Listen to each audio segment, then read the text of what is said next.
Morning. Hope everyone's doing well. Breck, thanks for hopping in. McDuff, thanks for lurking, bud. I understand. Gets busy. Whew. I stayed up way too late watching election coverage last night, and I'm on my second cup of coffee. In an attempt to counteract that, but, you know, it's only so effective. Sleep is still the best cure. I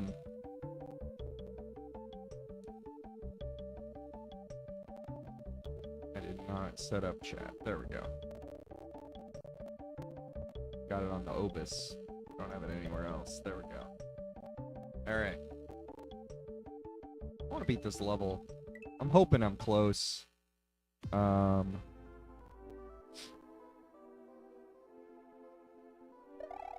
I'm hoping this is the last room before the boss.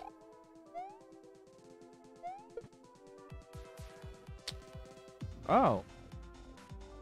That's definitely not good. Okay.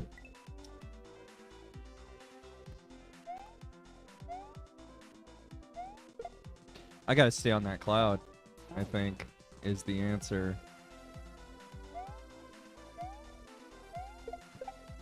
Damn.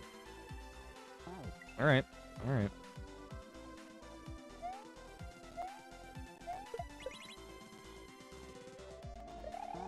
I feel like we're supposed to be keeping that shell around, too.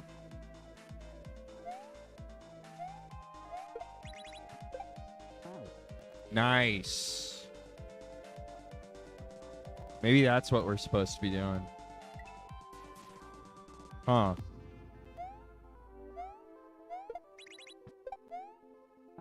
Huh. Definitely a lot to figure out there. Okay. Yeah, I feel like with this little thing right here. There we go. Okay, I feel like with this, that's telling me shell is gonna shoot up.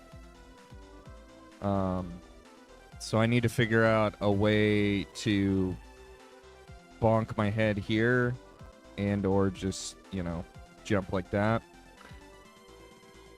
I didn't really even look at this level like yesterday, I'm realizing, but here we are.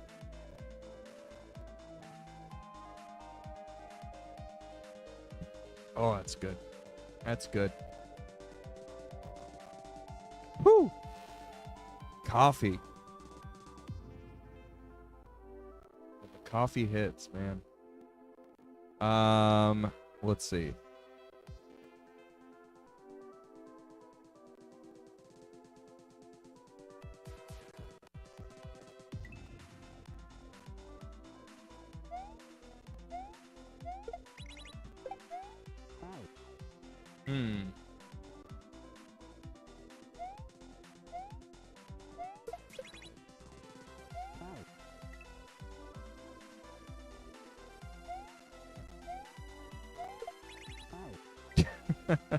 Welcome in, robot.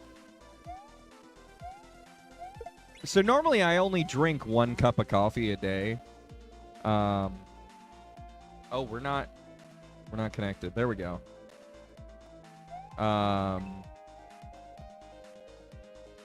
And for the last like year, I've drank no coffee, actually.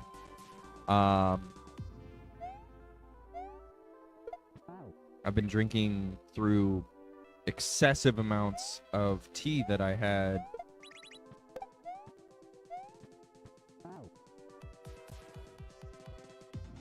And it's only in the last like 3 weeks that I finally was like, okay. Shows clips of them playing games and be like, ah, ah, ooh, ah.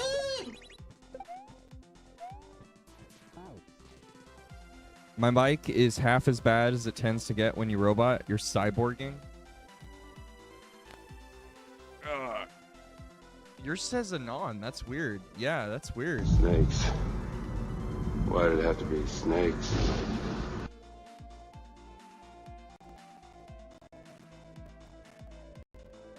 Hold on. There we go. Maybe that's better. I don't even hear it. That's the thing that's really frustrating is I hear my voice and I don't get to hear it. Like, it's just sometimes it's only the output of OBS to Twitch, I guess. I really don't know how to explain how that happens. But it does. That's really weird that it says anonymous robot. Huh. It's weird. Is it numbers? Because no, HiSurf has numbers, and he didn't have that. That's so strange.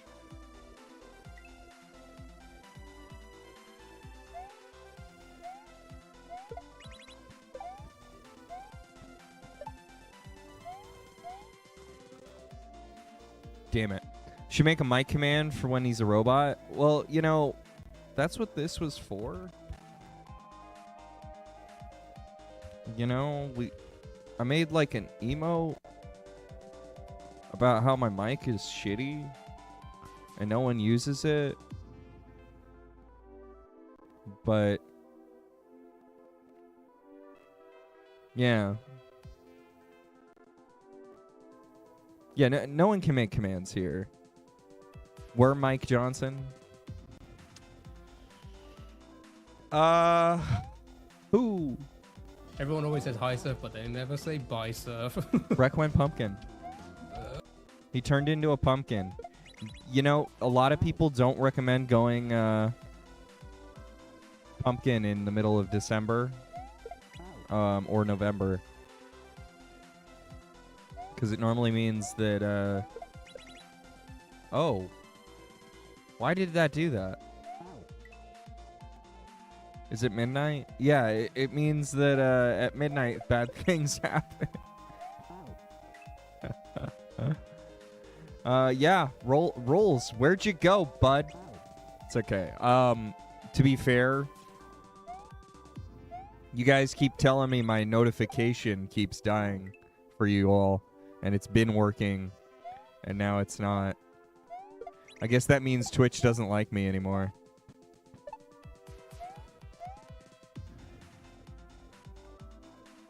Gotta drive to La Place. Well, you go to La Place safely, robot, and I hope you have a great day.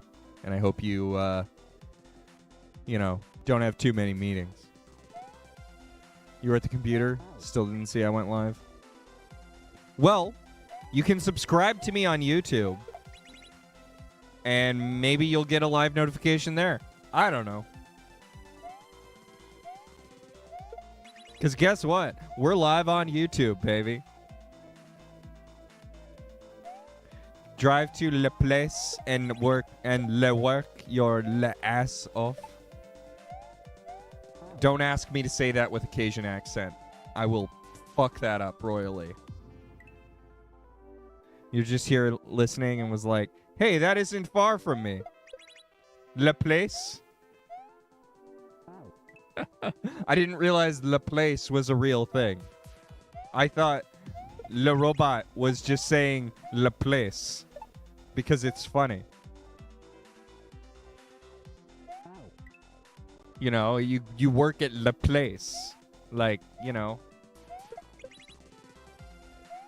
I work at Le Place here.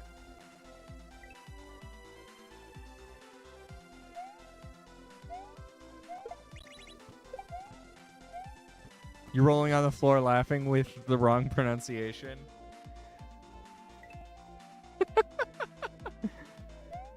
What, is it more like Le Place? No, that's wrong too. I'm very aware. Yeah, I don't understand how you guys say things. It's just, like, it's not just the Cajun thing, it's the French thing. Like, all French is just very foreign to me. I hear someone speak French in France, and it just doesn't make sense to me. When I see it written down, it just does not compute. The Cajun French is just like an additional layer of huh, And then the Quebecois is just like, Dad enters the room. you said that. That was said. I don't know what any of that meant. Good morning. Good morning, Krukul. We've got a YouTube video. Oh, I got an ad. Hey, it's me, your very dry skin. Get that moisturizing lotion on it. It'll be better, baby. La Place. So it's literally one word. La Place. Just say it. La Place. Okay. Or La Place. I don't know how the Cajuns are saying it, but La Place. Yeah, I know you can't hear it. I opened it in my other browser. Because...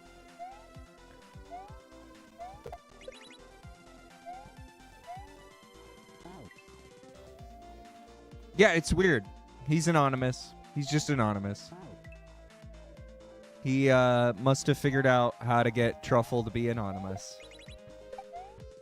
He's a hacker man. Going to La Place. He's a robot. He's Le Robot. Going to La Place. Wow. You need like full P speed. L'Anonymous.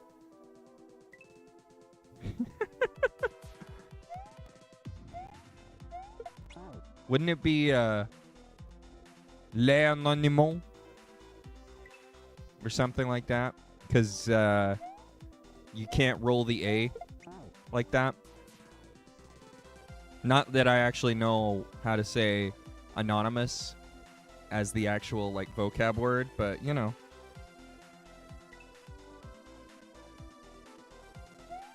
Is that mole off to the theater wearing that bow tie?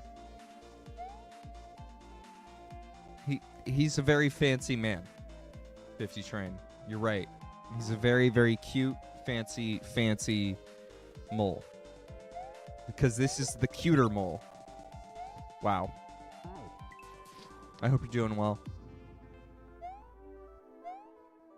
I hope you're on that train. That night train. That morning train. That afternoon train. Why does this work only half the time? That is frustrating. Oh.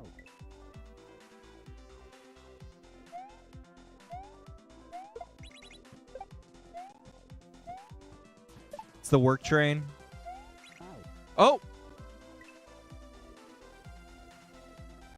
Alright, so if I don't spin jump, shell jump on it, it's fine, right?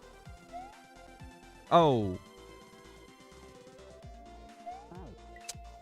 Got the late jump and just ran off the mole instead of, you know.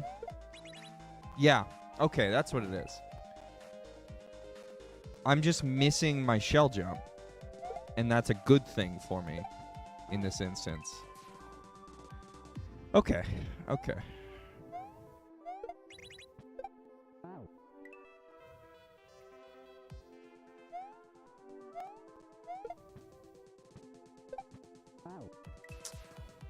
Bummer.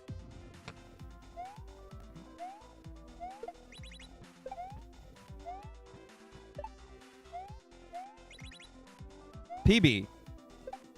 Oh. Little late. Little late to the party there.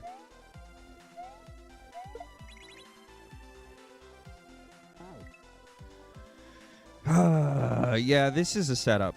So you already beat it, AI Snake, in one stream? Is what you're saying? Because I haven't watched the whole thing. Okay.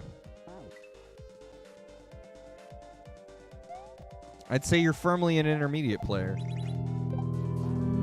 New follower. Thank you for the follow, new follower. Good morning. Is there a way that I can get this to, like, just manually refresh?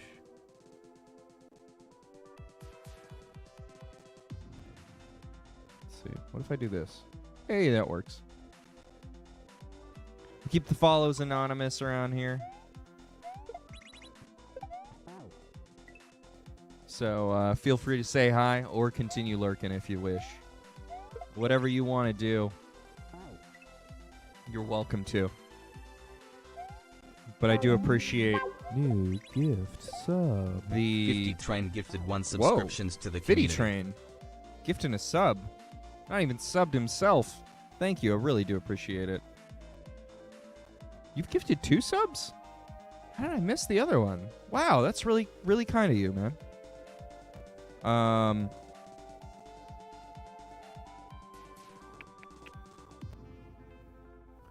Let's spin that wheel. Here we go. I was going to say, new follower, thank you for the follow because it does add to our goal, which triggers the same event as what I'm doing right now that 50 Train has triggered, is it's bean time. Oh! That's one way to wake up. A little liver and onion action. Sweet and beefy. And a little bit irony. Everyone's favorite. I'll say 50 Train. It's a bad bean. It's a bad bean, but I would call it the second worst bean. You know, I'll tell you why. I'll tell you why. Oh, not that one. I made a tier list. I've been doing this most of the year. So I eventually just did a tier list. And Old Bandage is significantly worse than Liver and Onions. I mean, don't get me wrong. Liver and Onions is bad. But I'd say Old Bandage just takes the cake. Now, unfortunately, that also means that while Old Bandage is number 1 up there, it's also Pomegranate. And Pomegranate's the best bean. So, Old Bandage is the swingiest bean. And nothing else comes close to that when you roll that on the wheel. Because Cappuccino, while it's not a great bean, you know I'm not going to enjoy the experience, probably. It's safe to assume that. But Old Bandage, I'm either going to love it or I'm going to hate it. There is really no medium ground there. And that's the lovely thing about doing Bean Boozled for nearly a whole year, is I have strong opinions about beans now. And this has completely changed my entire viewpoint on peach jelly beans. So much so that I was in a candy shop and they had all of their Jelly Belly beans sorted. They went through and they had a bunch of peach. They had a bunch of, berry blue and stuff. And I was like, that's cool. But as soon as I saw that peach, I nearly threw up in my mouth. Because that was just a ton of barf in my mind. You're a relatively new Bean Boozled player. I am glad to see that I'm not the only Mario idiot doing Bean Boozled. Oh, wait. I might be the only Mario idiot. That's actually probably true, because you're actually a much better Mario player than me.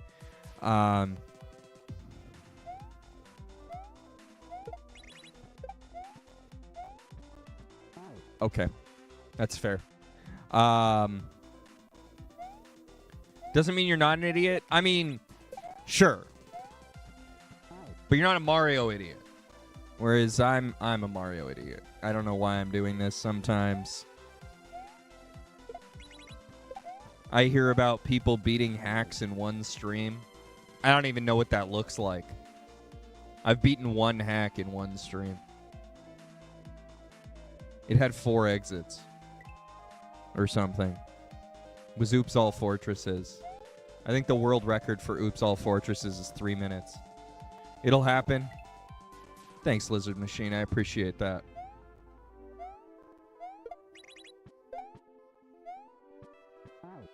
The thing is that I prefer playing hacks blind and not speedrunning them at all. So I'm not sure it ever really will. But I enjoy this, like, beating things in the blind so much. And especially when they're really difficult. For me. That's when I'm at my zen. Oh, that's a PB. Ho, ho, ho. Wow. All right. That's a good PB. All right, we'll just call it there. It's been a great stream, everybody. Thank you. That's as far as we're getting today. I guarantee it. I've been up since 3 in the morning. I'm freaking exhausted. I don't know why. Gross sprite stacks, that's been the whole level.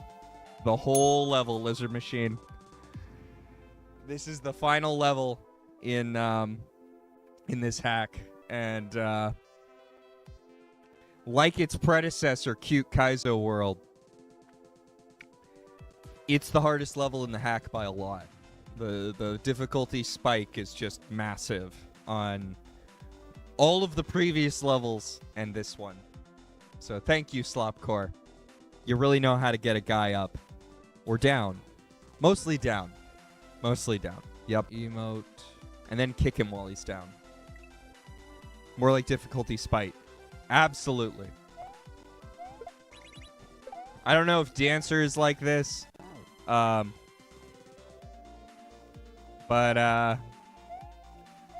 emote. Whew. Definitely not looking forward to that one.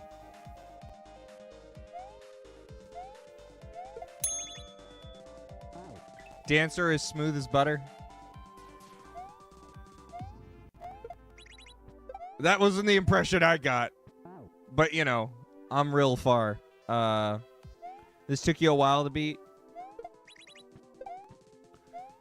It's still no Hark, though. That one took, like, over 10 hours for you.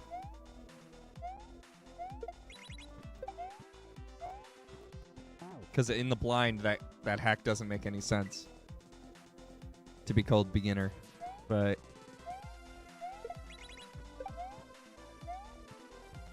I guess if you actually know what you're doing, the setups aren't that bad. It's just figuring out what to do in this. Or figuring out what to do in that hack, I still don't understand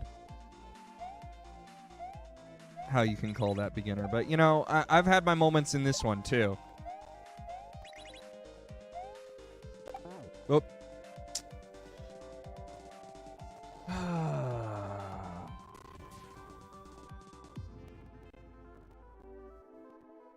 The full hack was 2 hours and 15 minutes. Damn. Damn. One stream.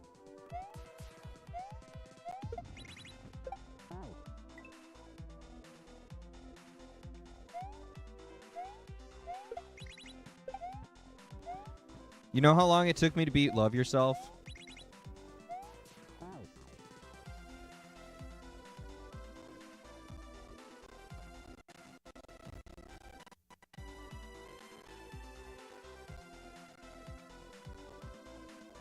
I'll open that up. Hold on. Apparently even that lags. Windows just sucks, man.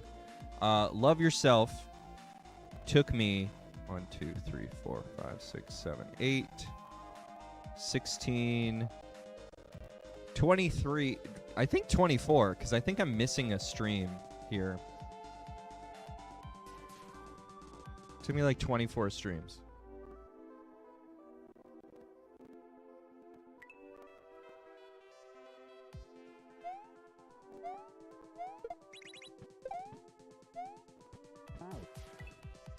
I don't even want to count. Or, well, I don't actually have a way to count Flo McNasty World. I've completely... The only way I have to count is Retro Arch.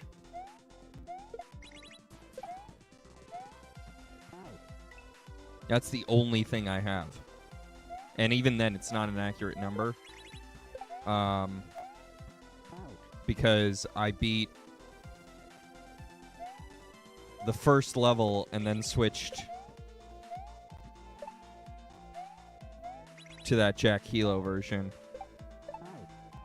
And that only took me like another 30 minutes to beat it a second time, so I don't know how long the first level took.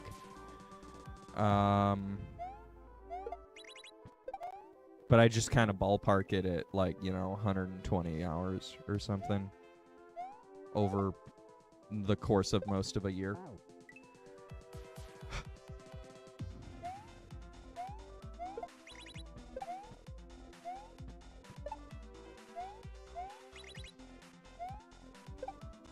Oh, come on. Just flying right over Koopa heads.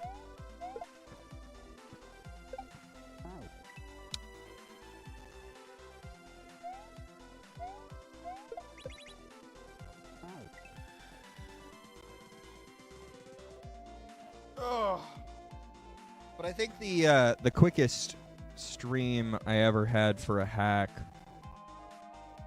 was probably Cindy World. 2 days.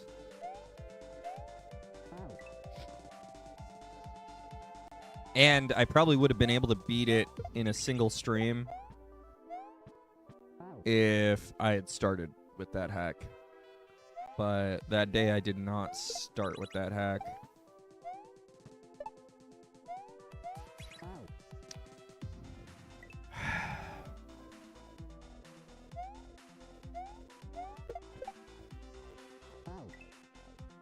Stop shell jumping.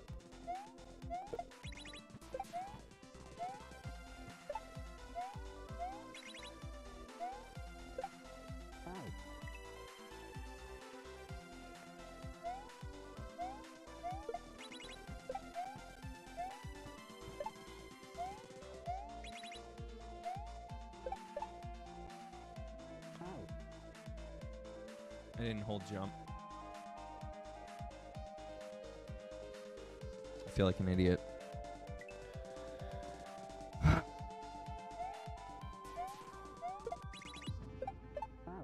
Oh, nice. That's a thing you can do.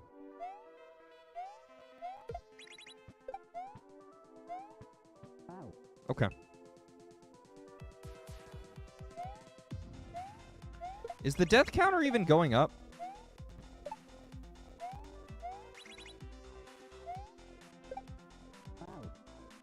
Nope. Nope. It just stopped working again.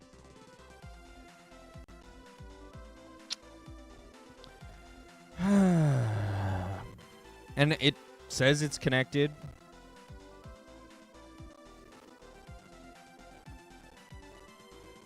It says it's connected.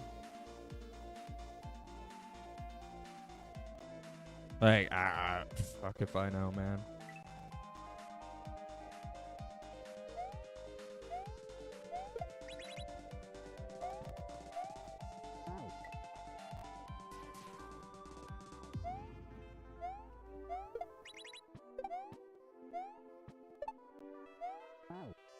It'd be so nice if RetroArch just had that functionality. But whatever.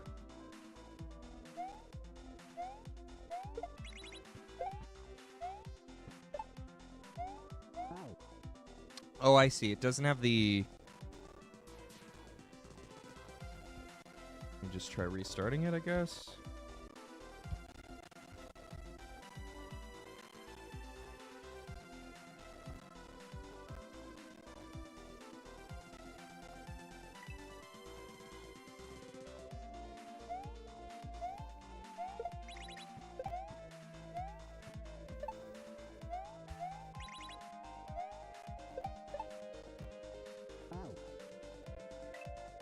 Nope.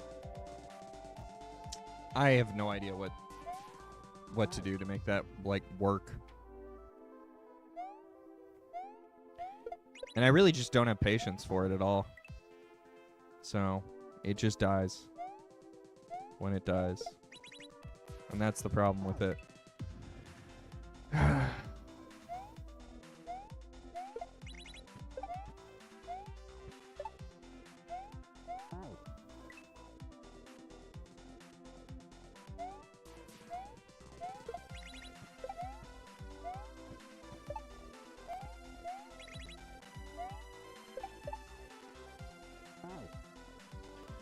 I have to hold the button. You don't hold the button, you don't get what you want.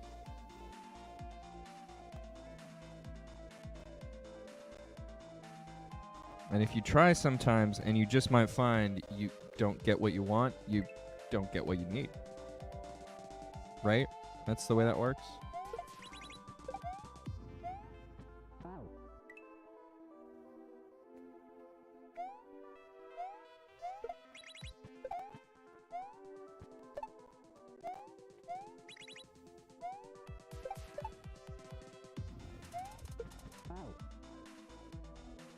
Too close. Too close. Too weird, but also too close. Not a huge fan of that item stack idea.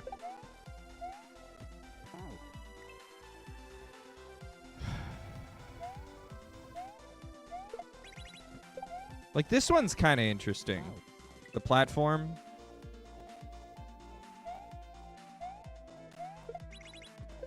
But the double shell is a little weird. Like, just give me a shell somewhere else.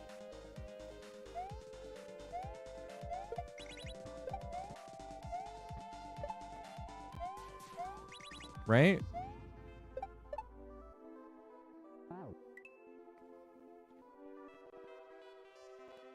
Oh, I'm dead. All right.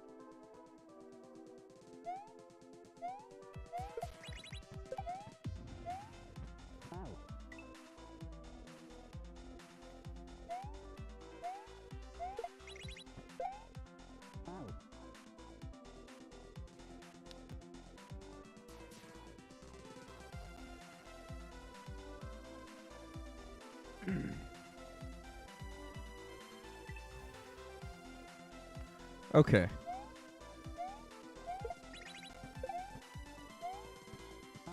Okay. All right. All right.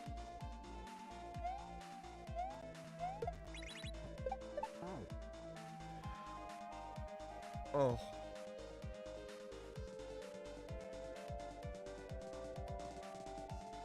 Still not waking up. All right. Let's wake up. Let's wake up. Today's the day. We're waking up. Okay. I don't even know how I'm waking up. All right.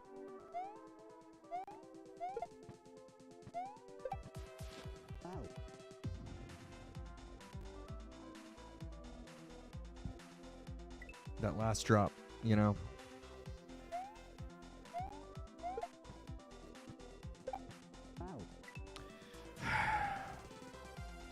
Gotta hit the switches. Gotta hit the shell.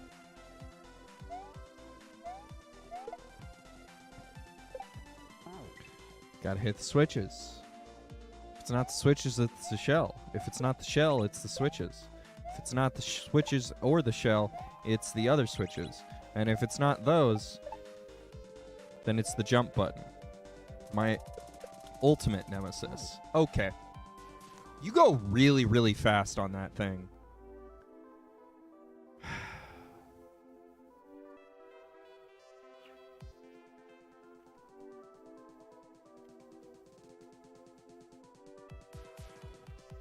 Emote.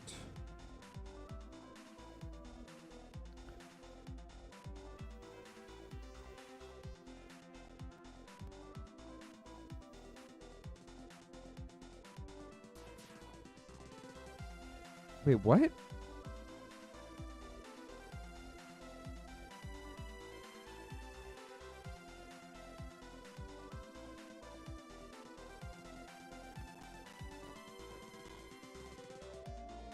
I'm very lost at what this means.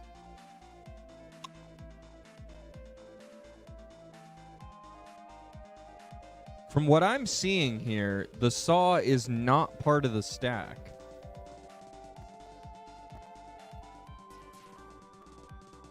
Because if it was part of the stack, I'm pretty sure the saw's center would be around here. But it's off center. So that tells me that the saw is going to continue on and none of this is?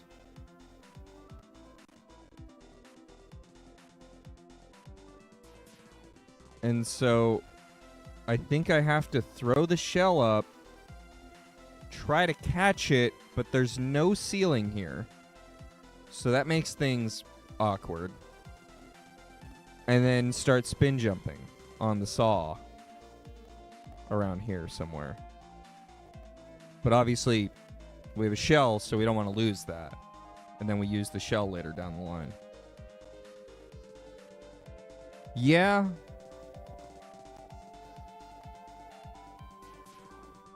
That's a thing. That's gonna be a thing.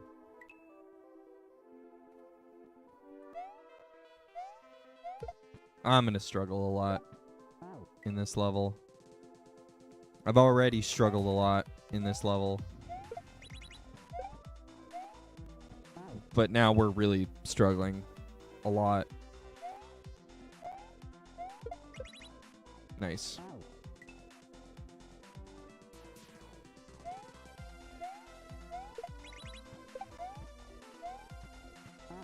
Okay.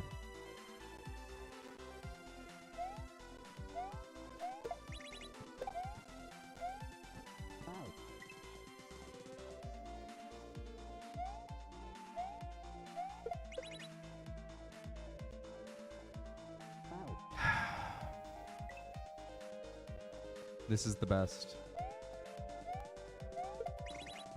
There we go.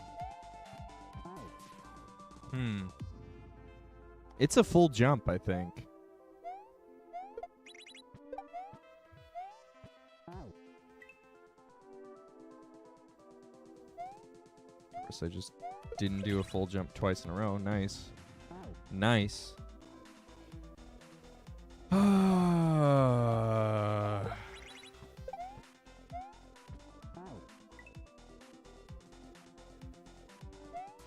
Not a full jump again. I rarely ever full jump. And it still isn't. It still isn't it. Okay. Eeksit Cheetle, welcome in. I hope you're doing well. Hope you're having a good day.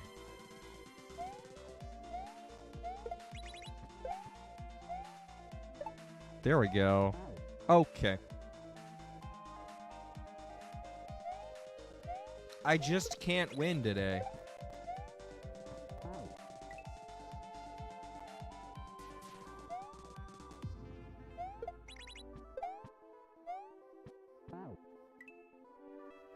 I just can't win.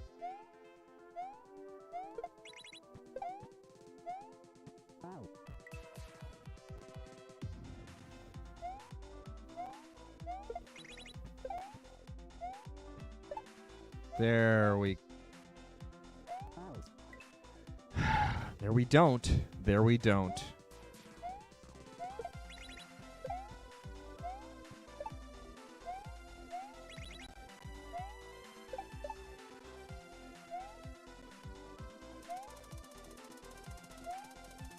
Oh! Well, now I'm very confused.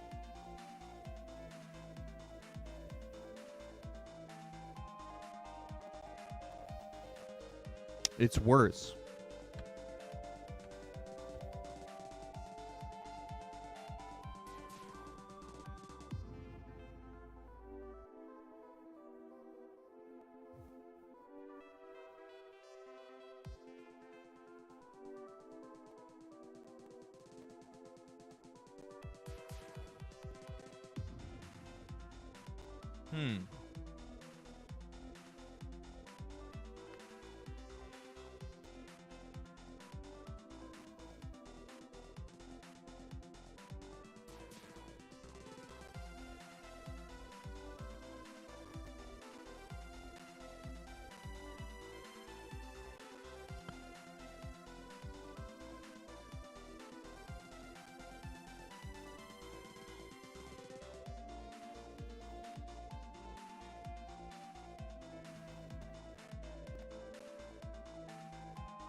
Hmm.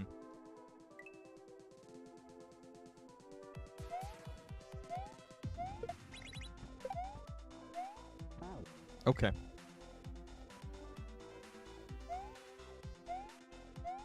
I really don't get it, but I'll figure it out, is the way I look at it. I'm very confused by what's going on there. And it sucks that it's taking me so long to get there. But we'll figure it out.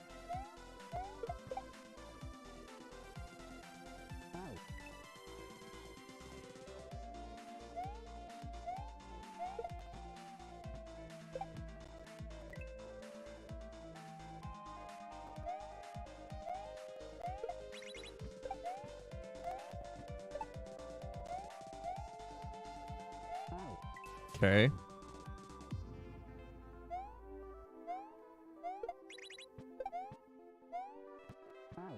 Okay.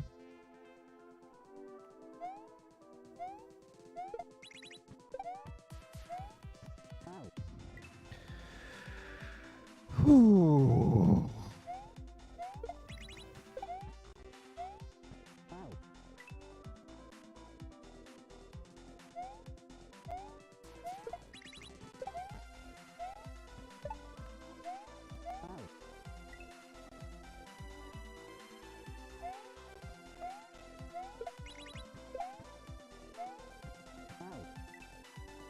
Hmm.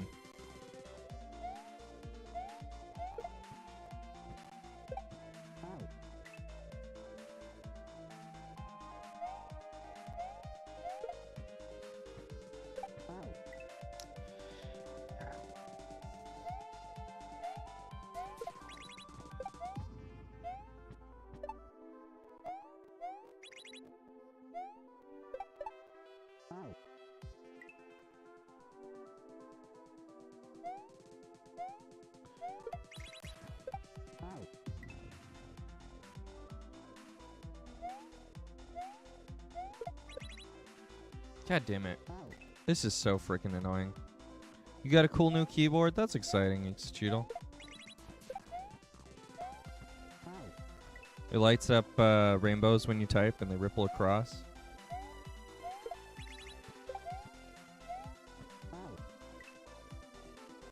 Mine can do something similar to that.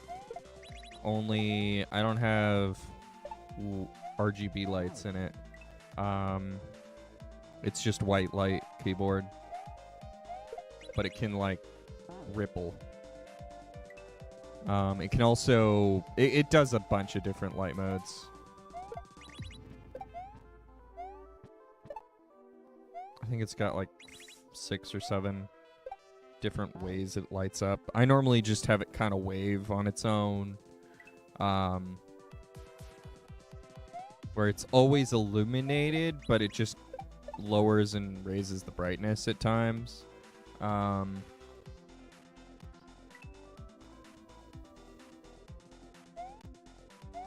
if I had bought it, I would have gotten RGB, but I did not buy it. This was a gift from High Surf.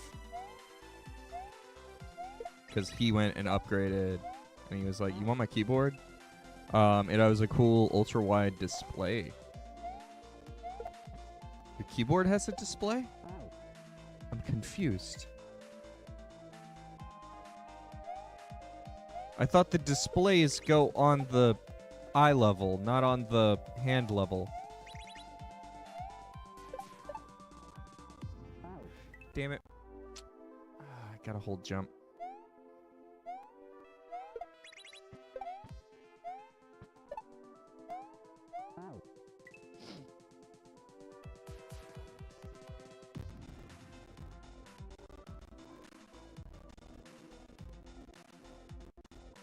It has a display.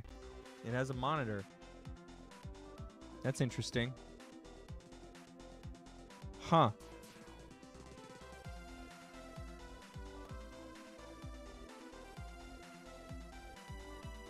Touchscreen. Interesting.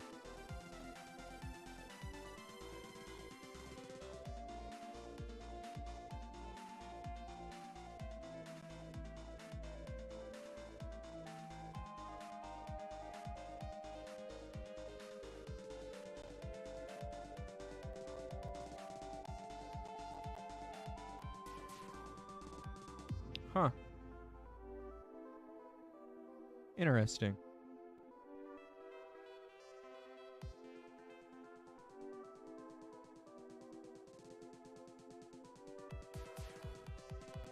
Looks like fun.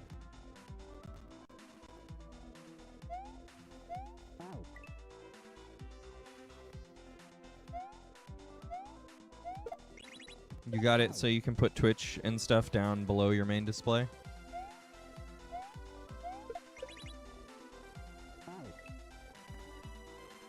Yeah, that's really expensive.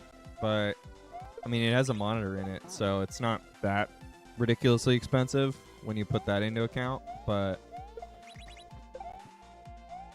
Because it is a mechanical keyboard, so...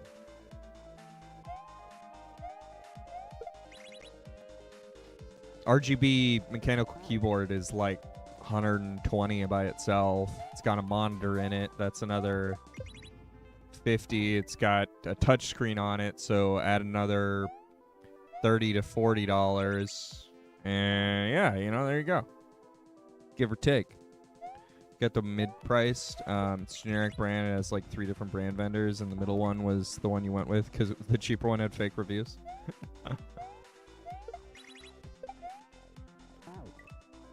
I hope it works out.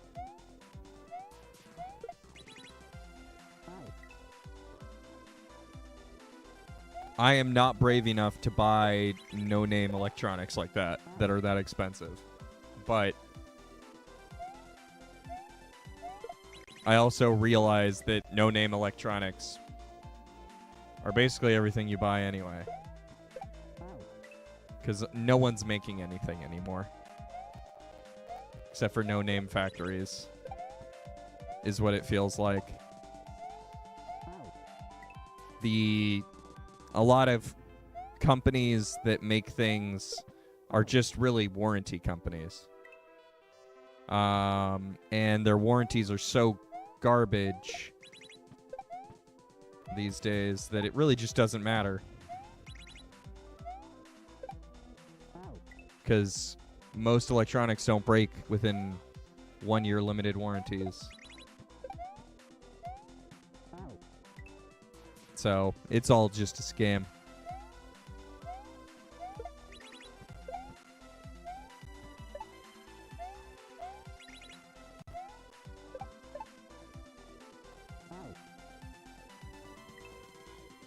Their warranty is if it fails, just replace it. Yeah, replace it with a used one that also failed on someone else. So it's not really a good warranty anyway, is what I'm saying. It's just making money. Making money.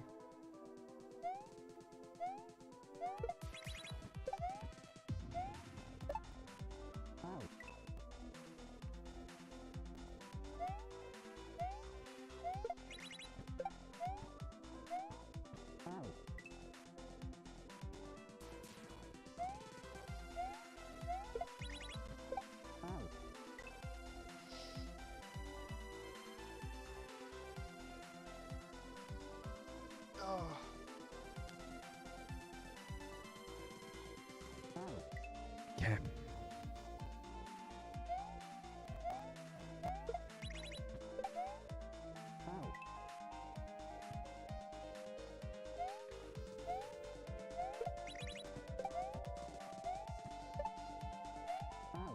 Okay. All right. All right.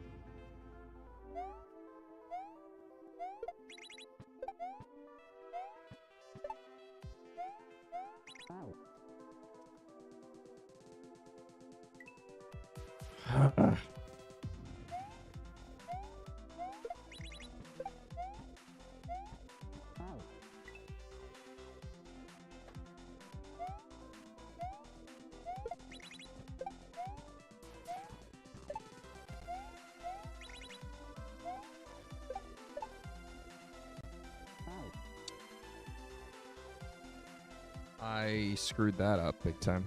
That's fun. Whew. I'll be right back.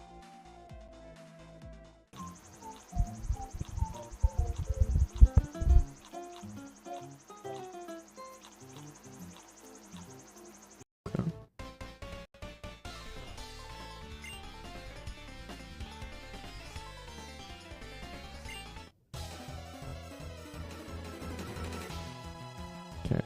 Oh wait, I left mine. Oh. Then we might be safe to vote yes. Oh my God, Queen! What is going on? You really be giving her to The full ragdoll. The full ragdoll. Oh my God.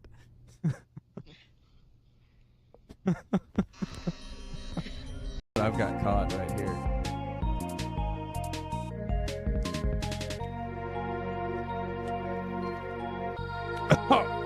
It's so salty.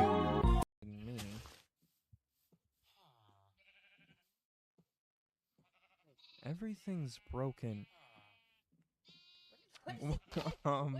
What is he doing? That was really, that was sus.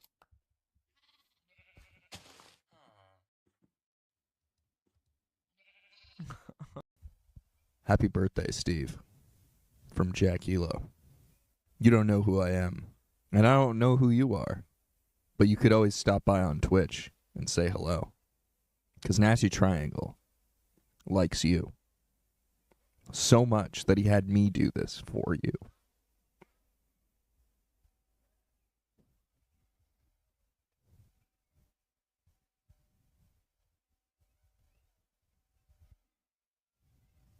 They're 75% done with the game. This guy. You know I still need to work on my shell jumps, right? Yeah! Let's go, buddy. Come on. There you go. All right. Oh. Ah!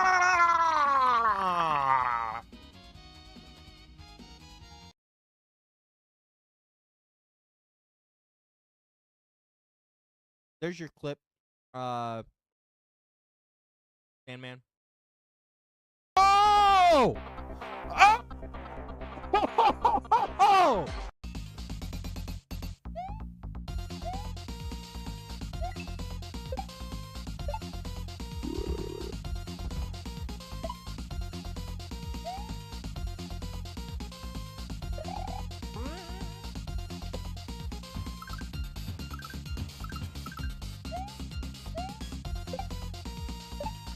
There we go!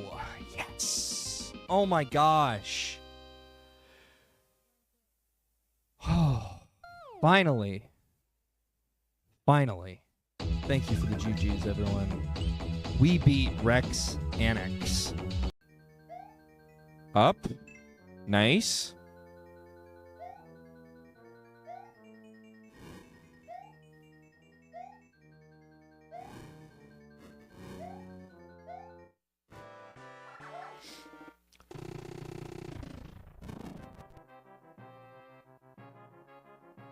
First try!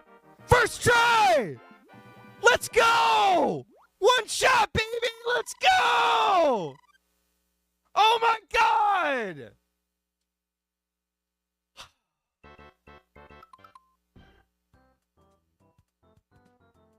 That deserves a bean. God damn it. You're right.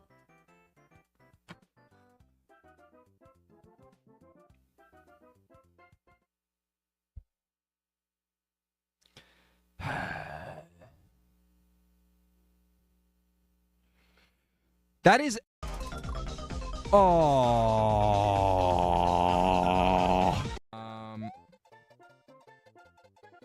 And of course, that's the way that goes. Are we gonna time out? You are a suit.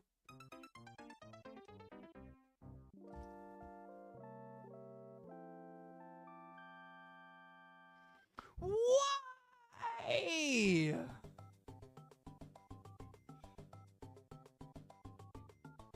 I need some more after this.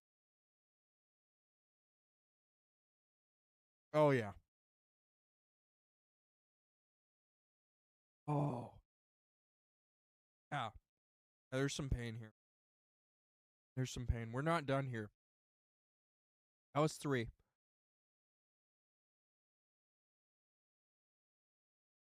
Oh, it's painful.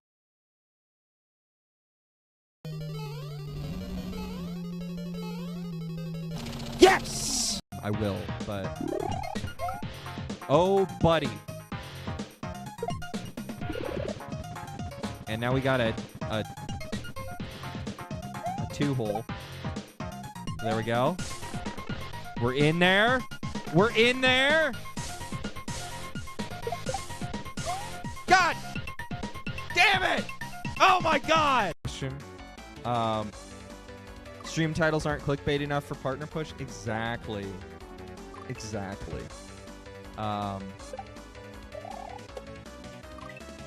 It should be all caps first off, and it should be I should be playing Perchance right now, I believe is the current meta. I shouldn't be playtesting anything else. I should be good at the game that I'm playing, so I probably shouldn't even be playing Mario. Ooh. No! This lava is rough.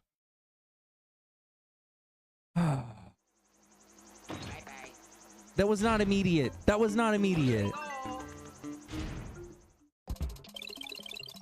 Oh, this is the Garbage Lord special.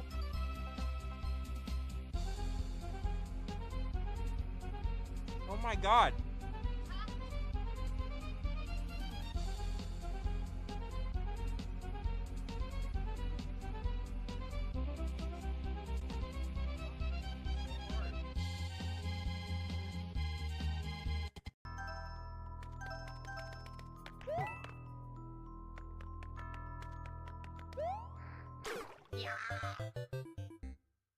Why did I jump? Why did I could just run over again. I could just... I'm so bad. Wait, 19 continue. It said 23 earlier. I'm so lost. Okay.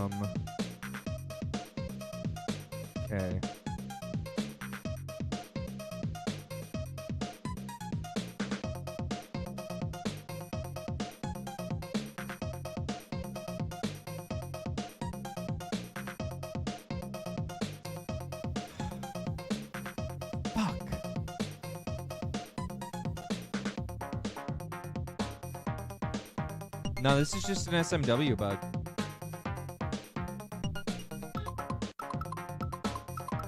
Yeah, I remember watching this. There. Fuck! Fuck! God damn it! I said that was a terrible block.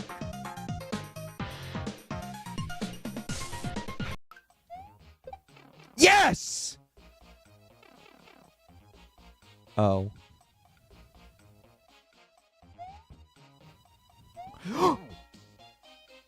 I hate you. I hate you so much. Oh my god.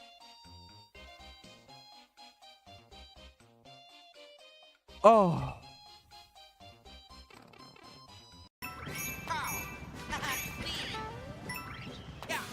There we go. Now don't miss the actual coin. That would be really embarrassing.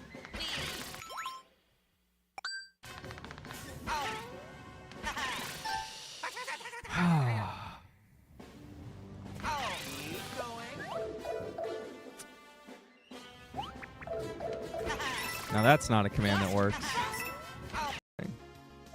Wicked Hard Wednesdays. Every Wednesday it's Wicked Hard. Hey, you with the face. Are you wicked enough for Wicked Hard Wednesdays? Nah? Nah? Well, get wicked hard. It's Wednesday.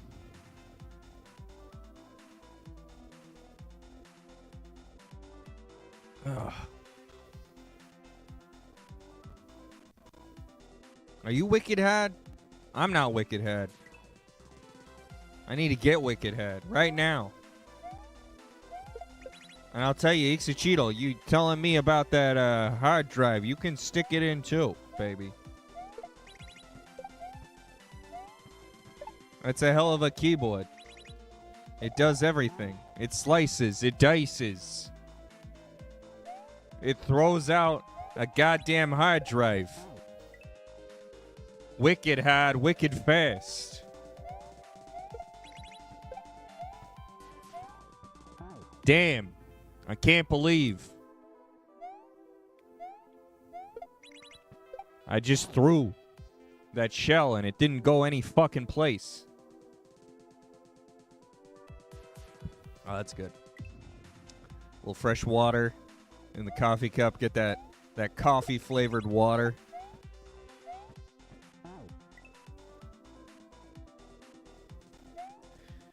All right.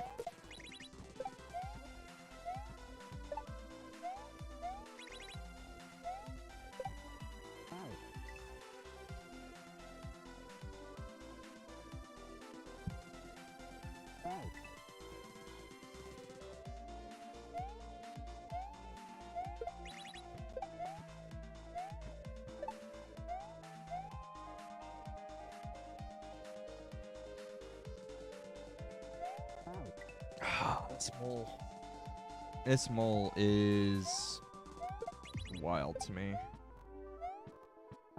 Okay. Okay.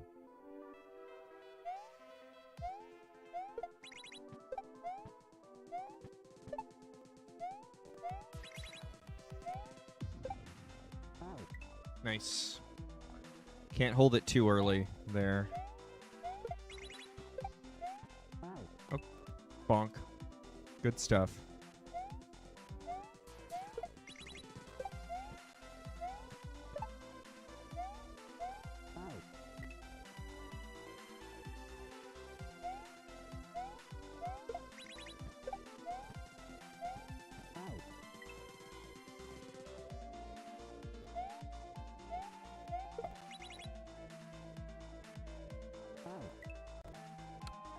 Again.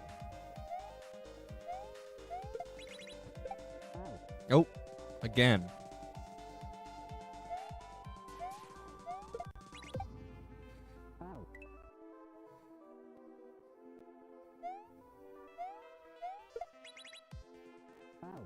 I'm not trying to do a shell jump there.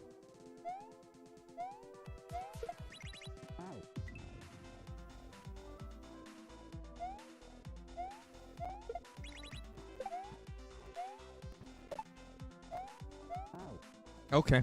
All right.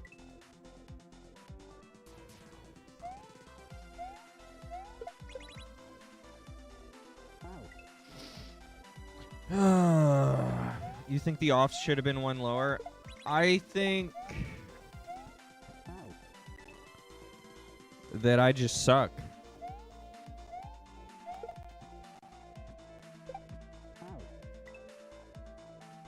The top on off creates shell jumps too often. I don't disagree with that.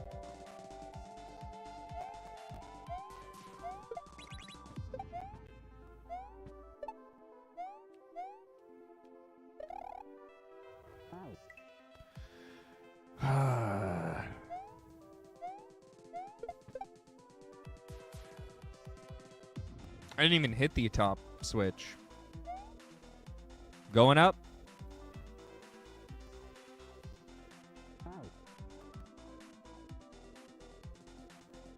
Took the elevator up.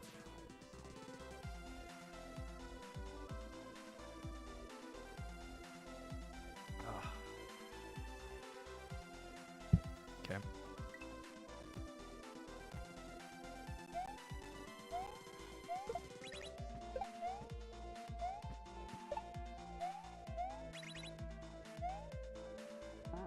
Ha!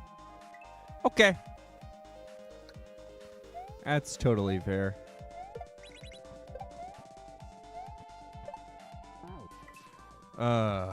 I still just don't understand this stack. The mole stack.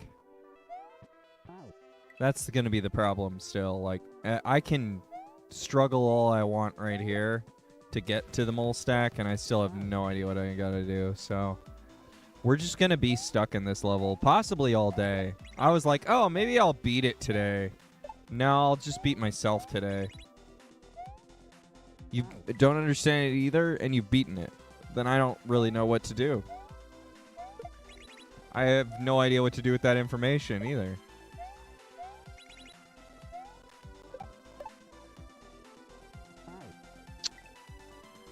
Ah.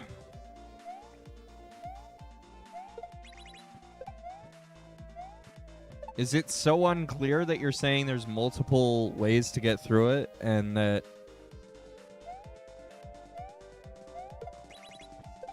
you're really not sure what would be the right way? You're commenting, not backseating. You could backseat instead. I mean, you can do whatever you want.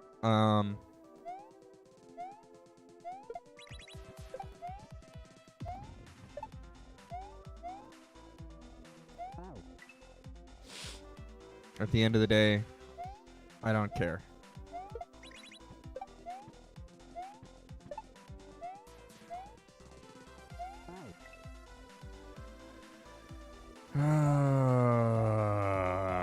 I just know I'm going to be stuck here for a long ass time, and it has nothing to do with being backseated. You had to?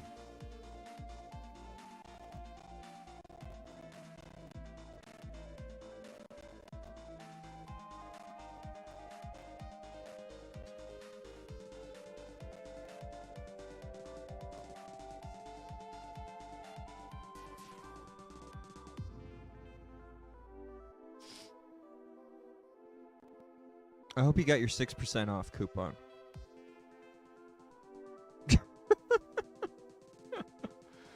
That is a font. That is a font, I will say.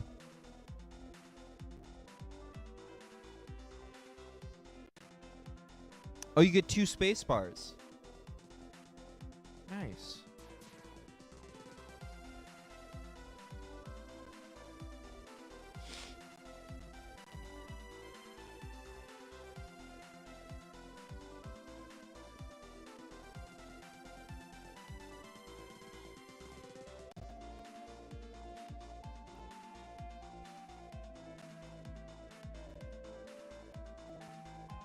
I wasn't aware of this.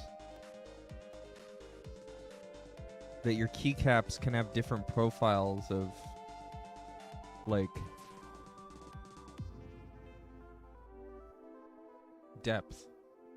Huh. Gucci, poop, poop, poop, poop, poop, poop, Gucci, poop, poop, poop. That's what I get for not buying my own shit. The black space bar is what sold it for you? That makes a lot of sense.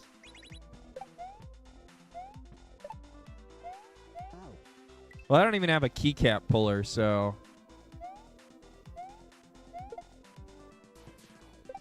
I'm certainly not getting too deep on this keyboard. But having a mechanical keyboard's been nice.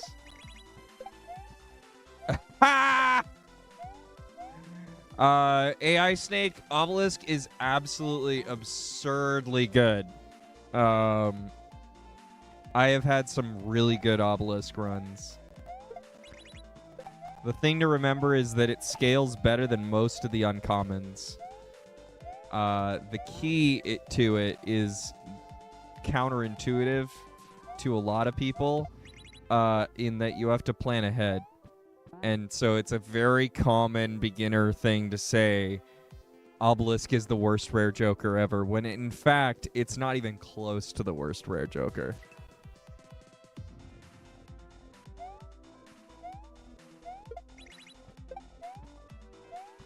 It's one of the better ones. You just need to plan for it, and it can be rough if you're not ready for it, but that's okay, because rare Jokers are supposed to be... What a Balatro snob. Rare Jokers are supposed to be rare, right? So, you know, when you see a rare Joker, that doesn't mean take me. That just means maybe this is the run. I just find it so funny that you were just like, you know, you're at that phase. Everyone goes through that phase. I thought it was terrible. And then I finally realized, no, it's actually one of the better Jokers. Because it scales really fast. You don't want to plan, you just want to bulldoze with flushes. Oh, there you are. You're on the flushes plan. There was a really good post in the Balatro subreddit last night of a bell curve of high card, and flushes. And the x-axis is age of Balatro player.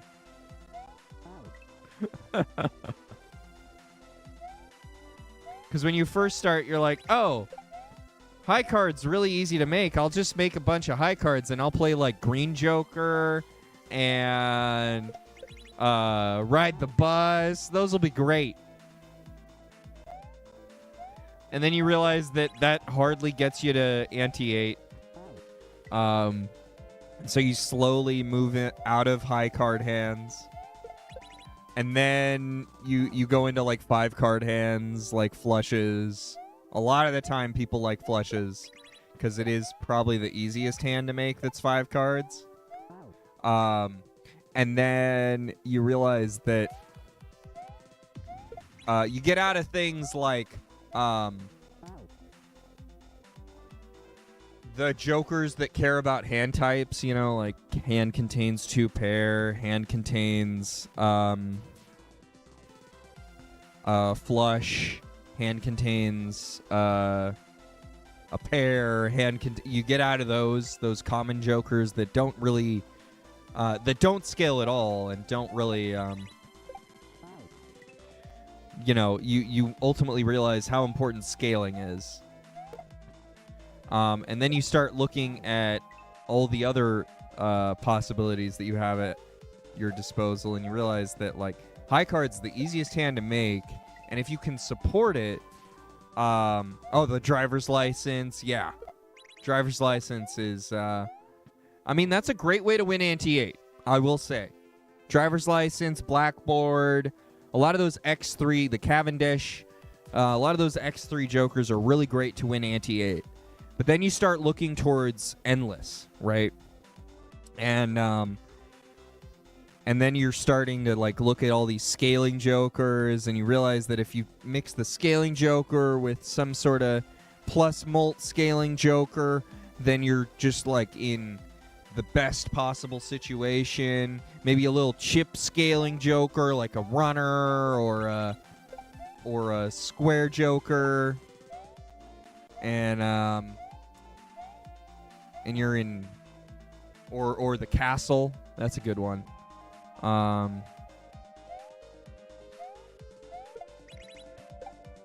Castle looks like it's really bad until you realize it can be pretty good.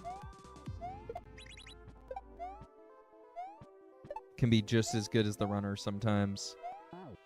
And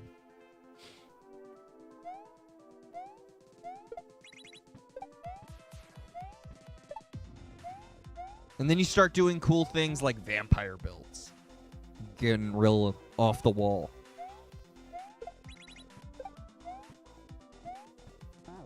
And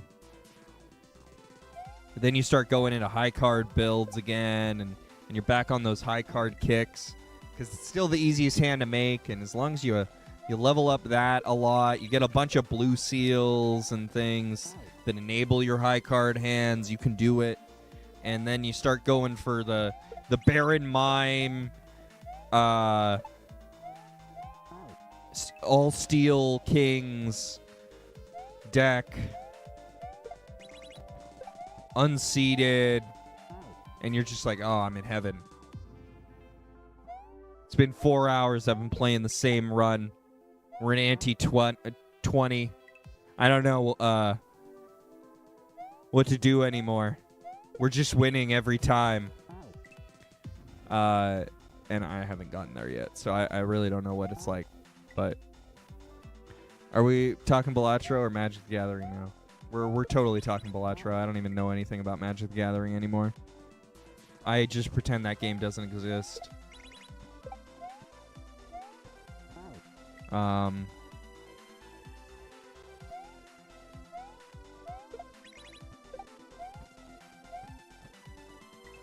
I haven't played it in the longest period of time that I've never played Magic. And I really don't have any interest in going back to it anytime soon. And every decision that WotC's made in the last 5 years has made me just slowly push further and further away from the game.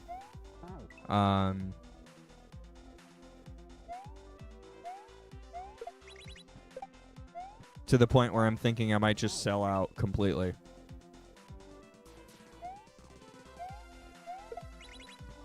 I'm definitely going to sell a bunch of stuff in the coming months. But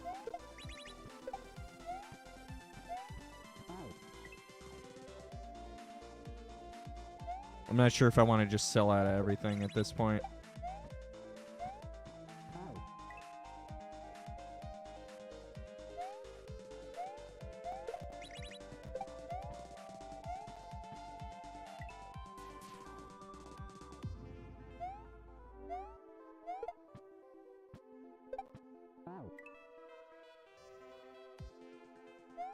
The way I look at it is Magic was really great for me for most of my life. I really enjoyed it. I had a lot of time, a lot of good times spent with friends playing Magic, and a lot of good times traveling playing Magic. And at this point,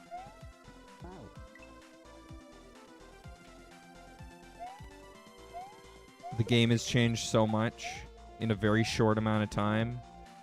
I don't want to throw more money at it because they keep wanting you to play catch up. And I don't really want to play catch up. I don't want to keep chasing.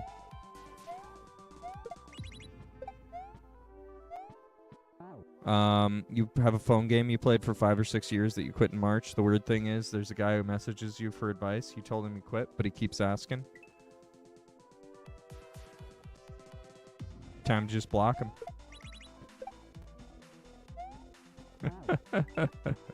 No,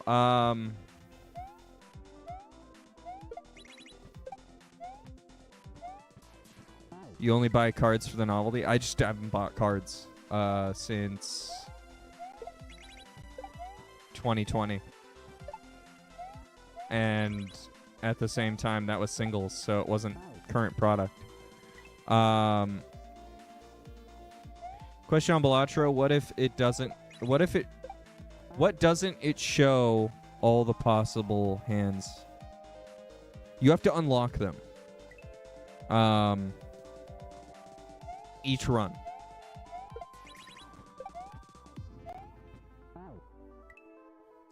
So if you want, they're known as secret hands for a reason. If you want to access 5 of a kind, flush 5, or flush house, you need to play it during that run.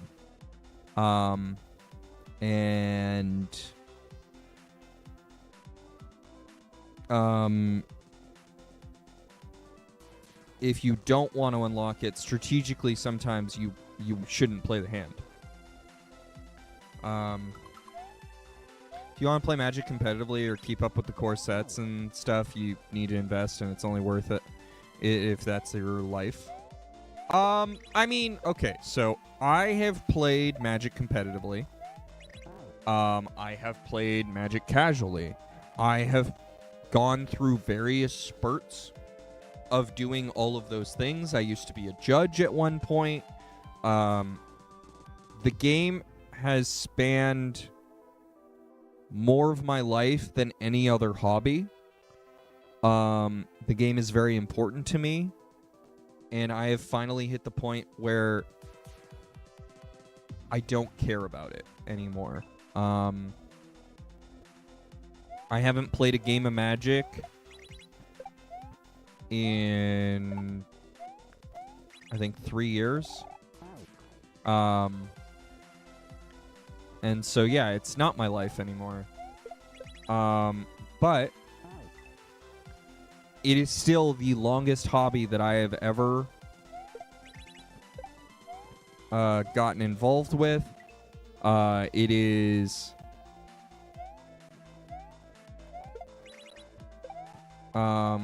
still something that I care about greatly. But it's something I don't want to buy new product for, and I haven't wanted to buy new product for it probably more than 5 years. I'm trying to remember what the last thing I bought that was new was, and I'm having a hard time. I mean, I've been buying singles for years now.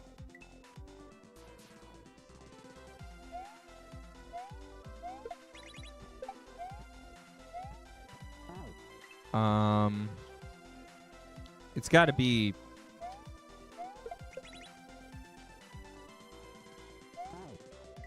quite a bit. Anyway, but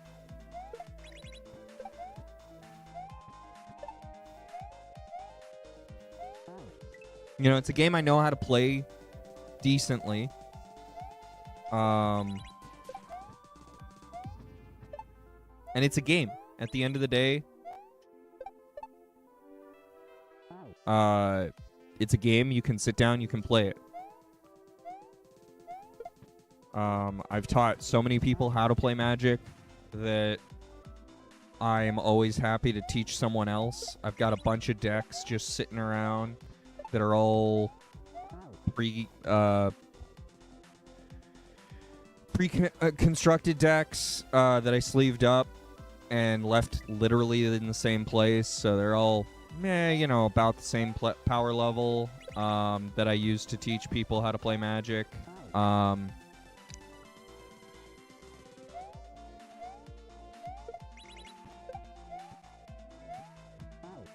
And I don't know. It's a good time. You don't have to throw $1 million at it to still be an active Magic player. And I recognize that. Even though some people will tell you that you need to throw so much money into Magic in order to enjoy it. And I mean, I kind of played a little bit of Arena free to play in 2020. But I haven't been a standard player in years, so that's never really appealed to me. And, you know, when you've been around as long as I have, Legacy is cheap. Legacy has a dramatically large, or Vintage has a dramatically large barrier to entry, and I would say Vintage, even for someone like me, is still a very high barrier to entry.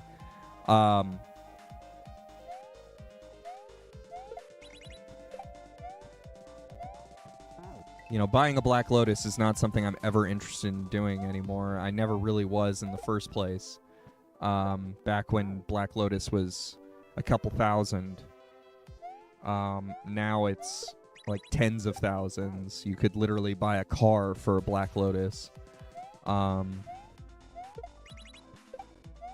I was never interested in spending that much money on one card. But you know, I bought a bunch of stuff when it was way cheaper than it is now. The only reason I have one was to have one. I mean, if you really are into Vintage, like, and play Vintage, then yeah, there's a reason to play it. It's one of the best cards in the game. It's not just one of the most expensive. It's actually a very playable card. But good luck finding a vintage tournament is mostly the problem.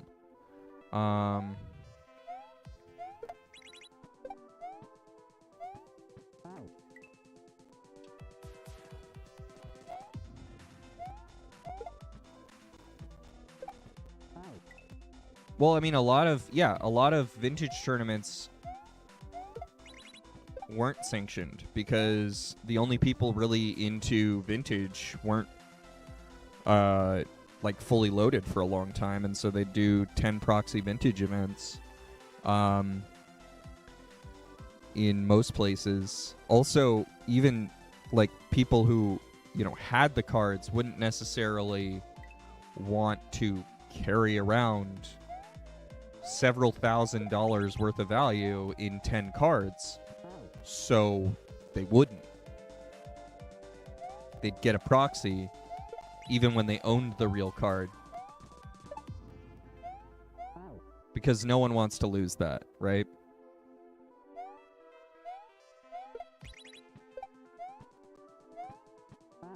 Yeah, exactly.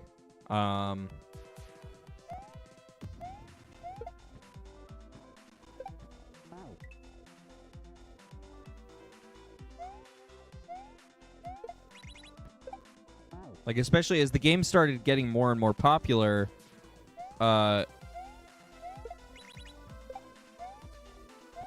I'm sure it would be really bad if we actually had like a vintage presence nowadays, that you would go to a vintage event, someone would see that advertised and read that as blip every car in the area.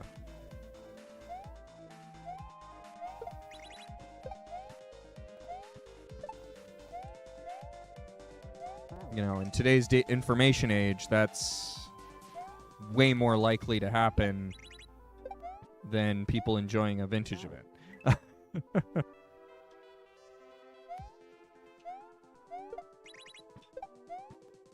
Now, I did go to several Legacy tournaments, and I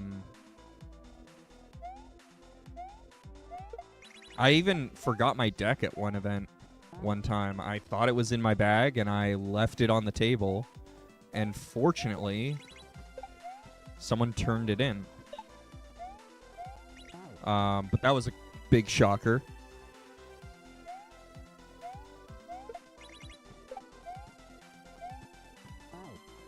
For about 30 minutes.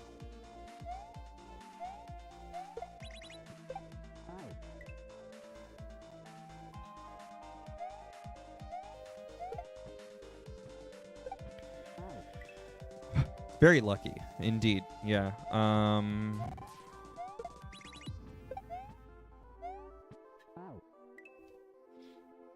mean, half of my cards from when I was a little kid got water damaged because some jackass bully decided to strew them across the playground.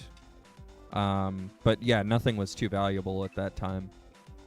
But yeah, I mean, like, I was playing in school all the time and had to constantly fight with adults who didn't get it and thought it was the devil game or some nonsense, or it's gambling, and I'm like, no, it's not. We're playing a game. It happens to use cards. There's no exchanging of anything. Like, it took so much convincing for some people. This game could easily be played with any number of things. The only difference is that some of these things cost a lot of money. Not any of the things I'm playing with, but yeah.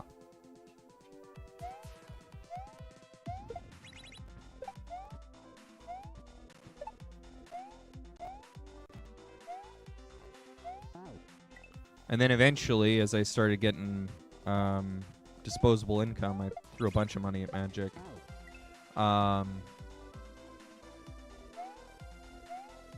Yeah, Ante wasn't popular. almost nobody played like that.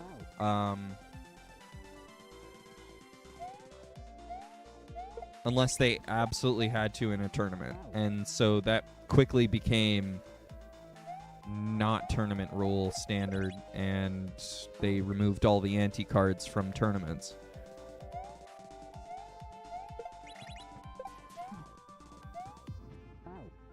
That was probably the first like big change they made in tournament Magic, which was positive too. Because nobody wants to play contract from below.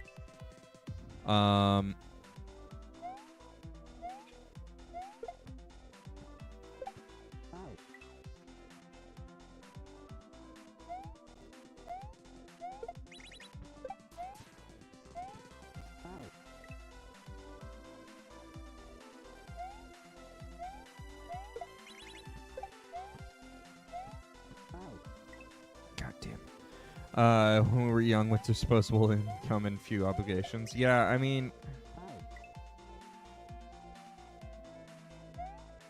I miss some of those times, but other times I don't at all. And I'm really happy with the, whoa, my gosh, way things have changed in my life.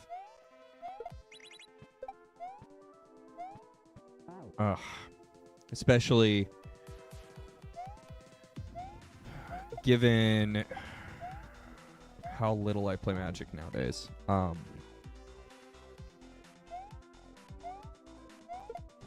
Magic meant a ton to me for a long time, and I'd say I had kids right around the perfect time for me to stop caring about Magic too.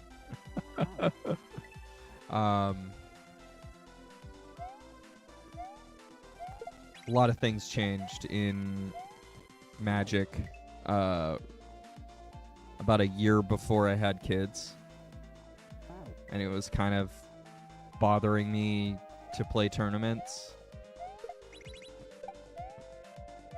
And I stopped judging like a year before that because a big change had happened in judging. And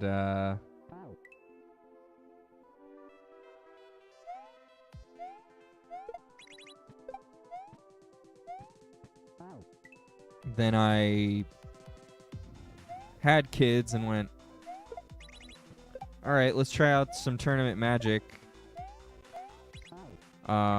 Just as my continual hobby.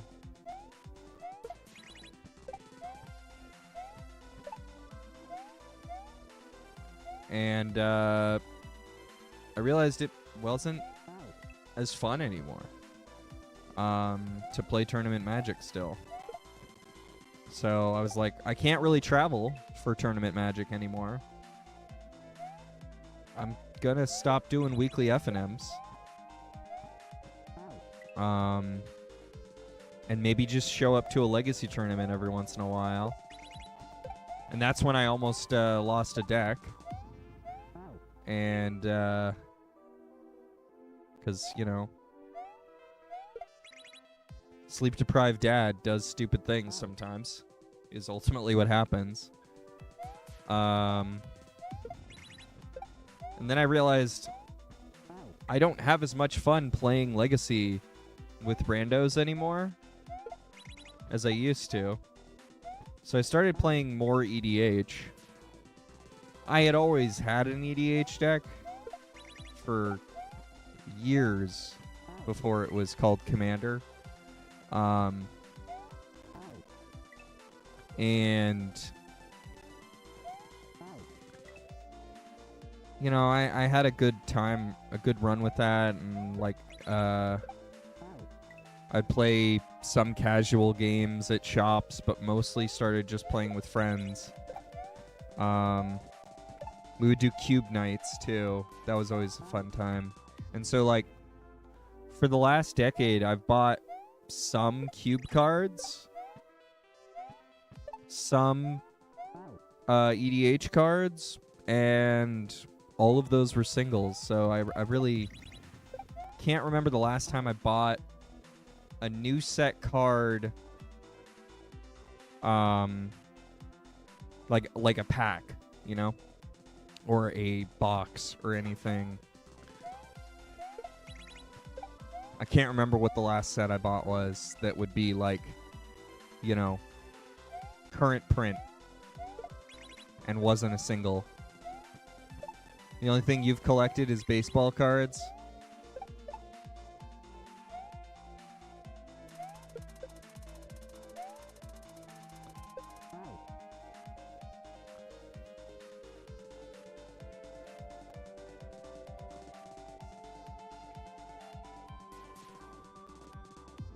See, that's what I was worried about. I think I need to throw the shell in this bucket and not over here.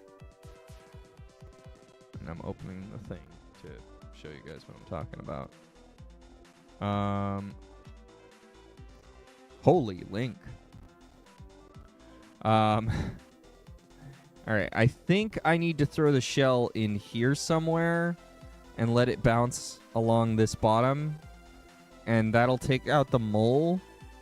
Then the platform allows me to jump, spin jump onto the saw. We'll ride the saw, hit these on-off switches, and then land on the other saw that's falling down here. Question mark. I'm not entirely certain, but that's kind of what it looks like I need to do here, but yeah.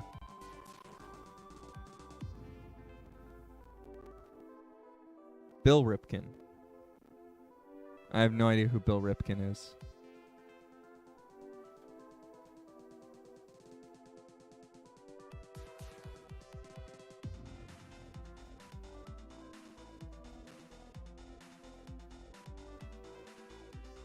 FF error. What's FF? Fleer?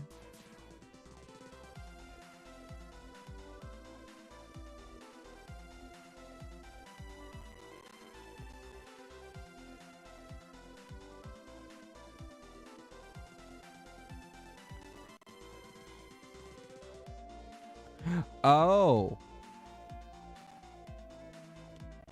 He wrote fuckface on his bat. And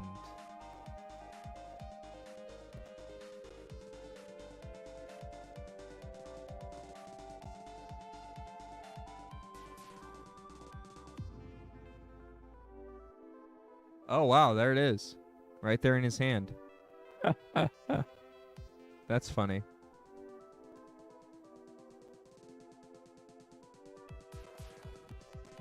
Did they stop printing this? Did they ever realize?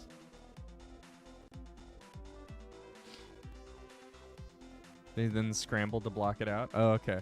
All right. That's funny.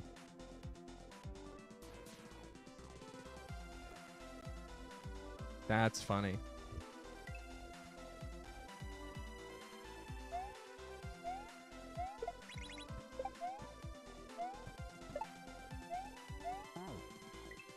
Is that the most valuable card you have?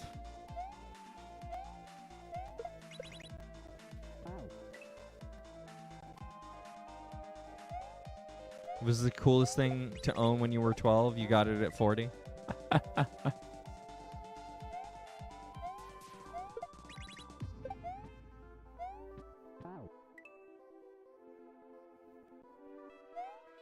I don't really know what the ceiling is on sports cards. I know that... So one of the shops that I used to go to relied heavily on sports cards as their business model. Sports cards and memorabilia. Most stores that I would go to were mostly game stores, and they would, you know, rely on things like board games and trading cards for their business model. And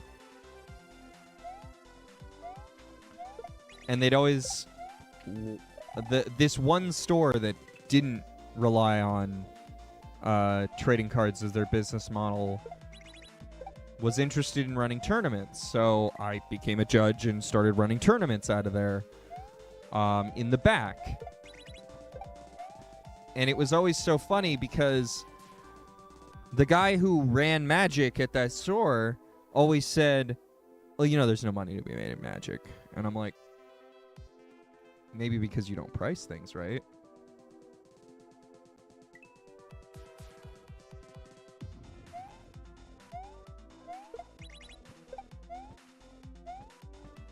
He's like, well, there's no money to be made. These cards never go up. And I'm like, I'm pretty sure sports cards just kind of retain value too, buddy. But okay.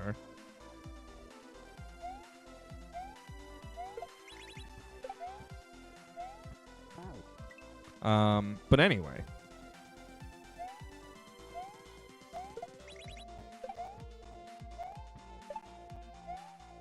They weren't as dedicated to trading cards.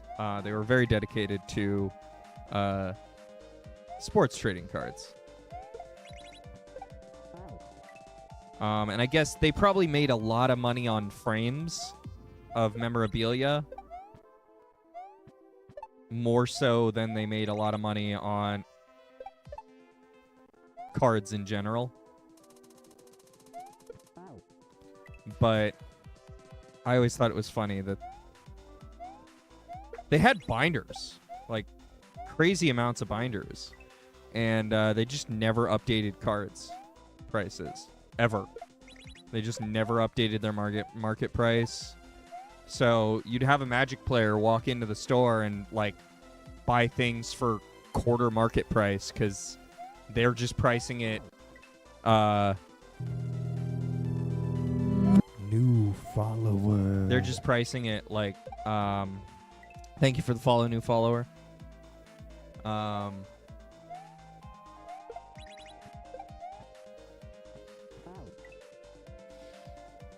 Hope you're having a good day. Oh, jeez.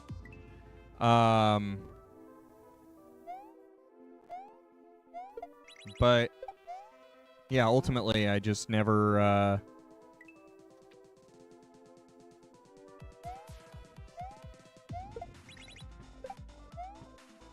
Never really bothered informing them that, you know, if they updated their pricing, they'd probably actually make money on Magic.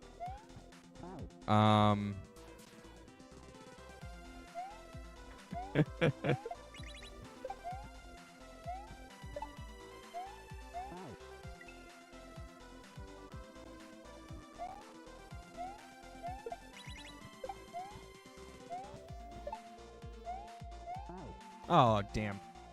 Okay. But yeah, I mean, if... Because I'm thinking, like, if that's a misprint, right? At 75, then the ceiling's really low.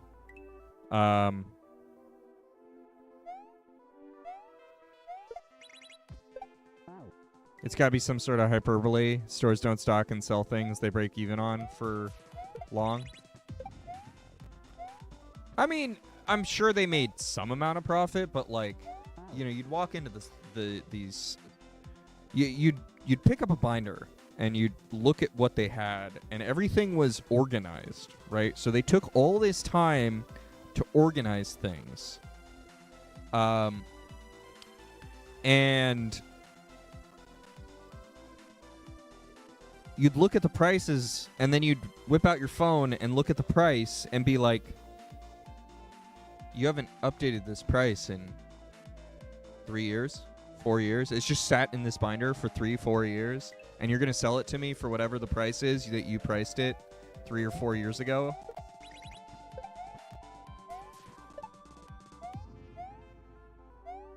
And then complain that, you know, we don't make money on this product.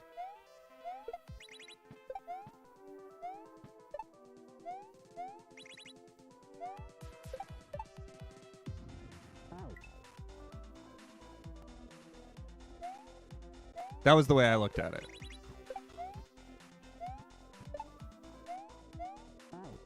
Like, you took a ton of time and labor putting it in a binder, but then never took any labor to update your pricing at any point in multiple years. You know? It's already organized.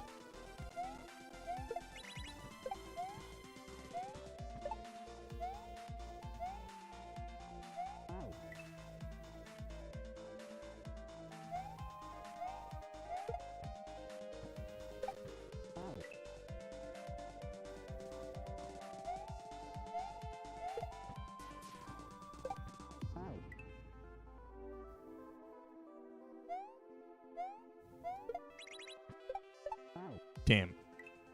But either way, they were definitely making some amount of money, and I helped them a little bit with that. Then I definitely also bought a couple of things from them and made a lot of money from that. So it all works out.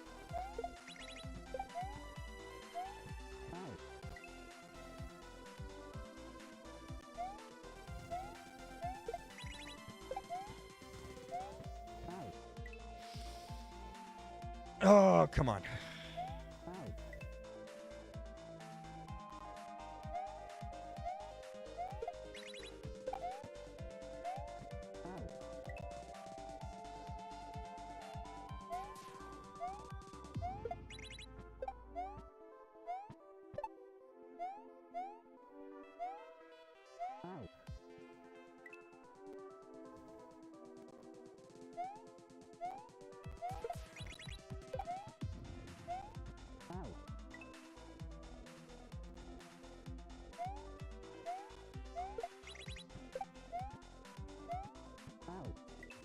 Hmm.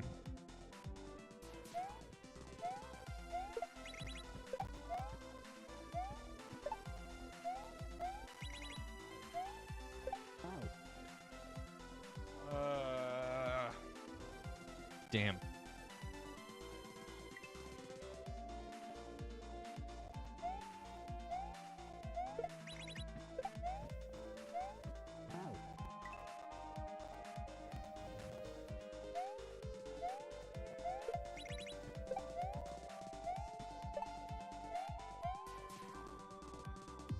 For crying out loud, man.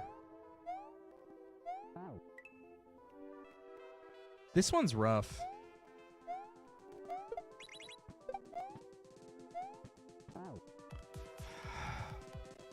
I don't know. Anyway, with the whole thing with Magic, it's a fun game. There's game pieces. If you enjoy the game, cool. I don't recommend spending thousands upon thousands of dollars on it. I kind of regret spending thousands upon thousands of dollars on it. But at the same time, that was a fun part of the game. The only way you're playing MTG is through Arena these days. Or just in general. That's your history with Magic. Because, I mean, like, I did play... Not serious. I mean, the only way I'm probably playing Magic any more these days is if I did boot it up, but...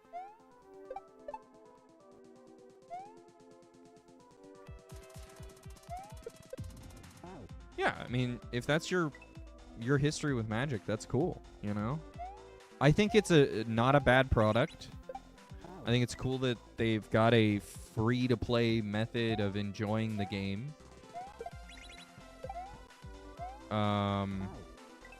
For those who have never played it before, I think it's really cool. I do think it's a little bit predatory in that you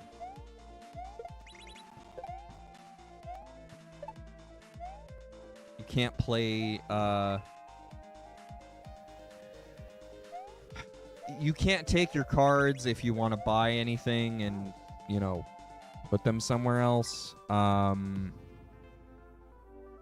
And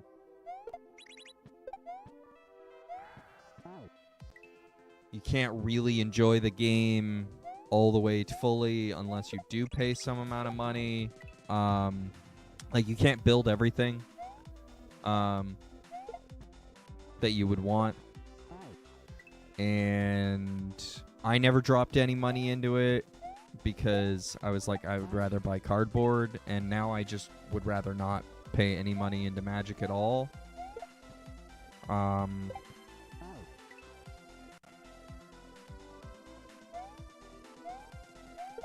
Well, so, yeah, as a longtime player, I played this product that still exists called Magic the Gathering Online. And I was always not devious. I was always what's the right word? Decidedly not paying a lot of money for Magic the Gathering Online.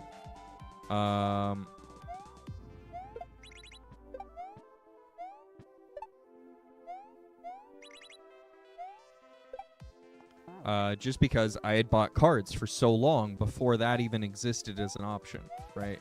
Before digital card games could even exist, really, I had bought cardboard. So the idea of spending money for a digital product for a long time was a foreign concept to me. And so I think I've dropped probably, I don't know,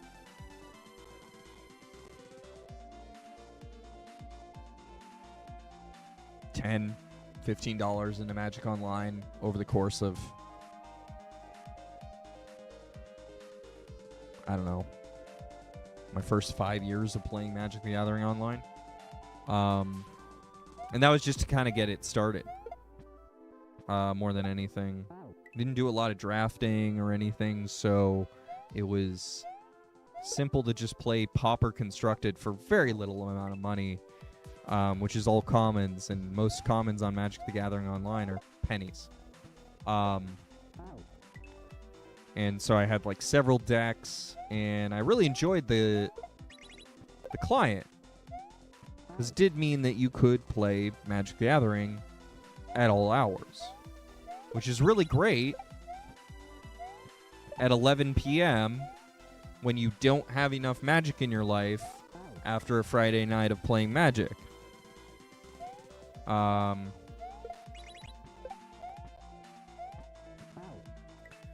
You know, I was obsessed for a long time. It was my hobby. Like, if you want to know why I'm not so great at Mario, that's part of the reason why, is I was absolutely obsessed with Magic the Gathering, and a lot of my video game time went to Magic the Gathering after a point.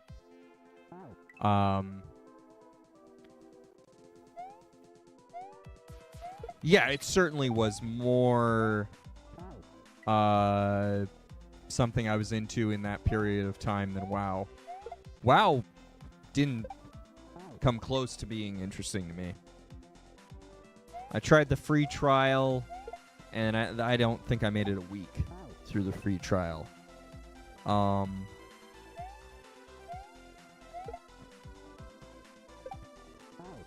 again, the idea of paying for a digital subscription to something was so foreign to me for so long.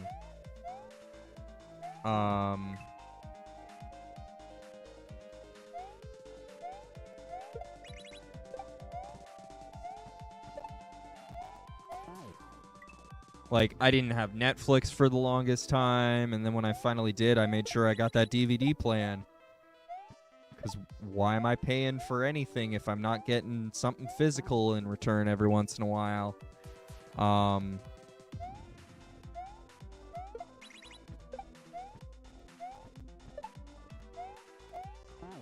And like, I was such a physical person. That's why I have a massive video game collection that I haven't played a ton of.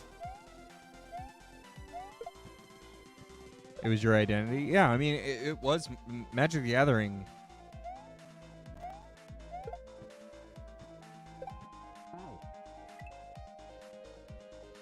Was the thing I played from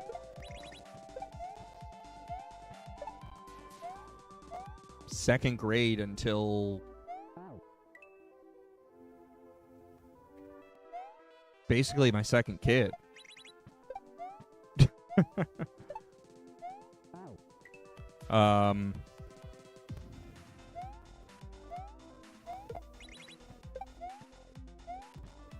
It is literally the longest standing hobby that I've ever had. That I stayed up on and enjoyed for for years and years and years. I played in tournaments for a period of time. I didn't play in tournaments for a period of time, but it didn't really matter. I would always buy something every couple of months that was related to Magic. And like, you know, sometimes that just meant a single pack, and other times that meant a whole pre-constructed deck. And then when I started getting disposable income as a teenager, that started meaning singles. And I would build decks, and I had my first legacy deck that was actually like a competitive, viable, tournament-worthy deck at, I think 18. And I would take that to any legacy tournament I could find in my local area. And unfortunately, it was a very short-lived deck. It got banned like 3 times in 3 years. There was a ban to that deck list. And that kind of priced me out of that deck, and I had to switch decks. So that took me a couple of years again, because the value of the cards that I had bought that got banned got completely tanked. So I had to save up again.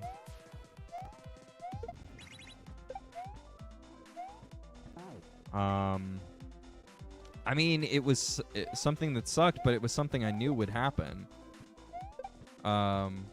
If it was performing that well, I knew that was a potential. Everyone was talking about, well, you know, the last time a deck this good happened, these cards got banned. And I was like, I know, but I want to win.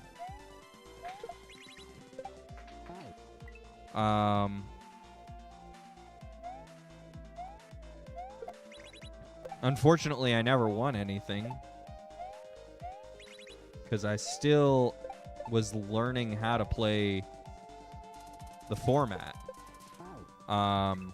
with that deck, and so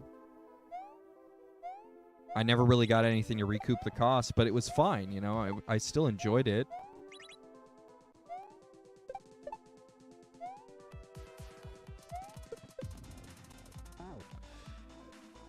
Okay. That was wrong.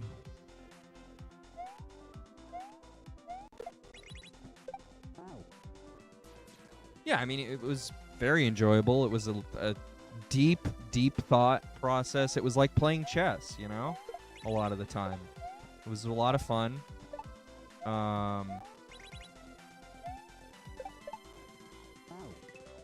And I always had a good time with Magic. And then eventually, you know, years happened. I got more into my job, and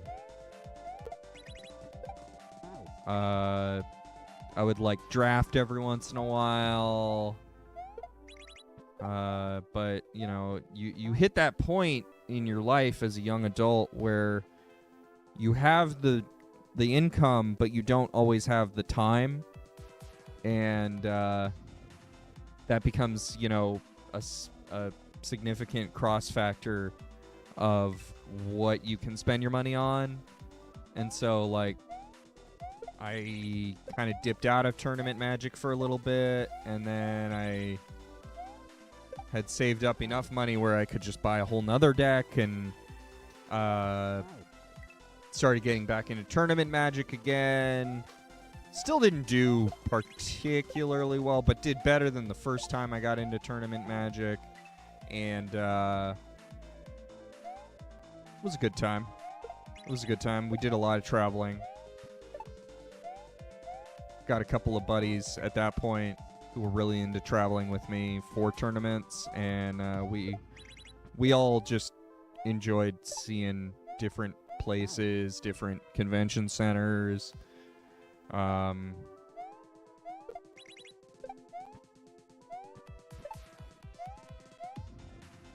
And yeah, I mean it was a great time.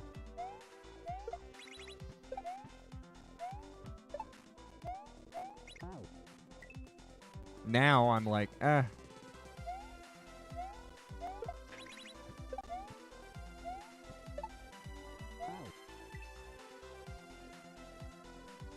everything WotC keeps doing doesn't make me excited about the game the same way anymore, and it just keeps repeating on and on and on. So I haven't played the game in a couple years. I played a little bit with my wife here and there. I mean, she learned how to play the game years and years ago.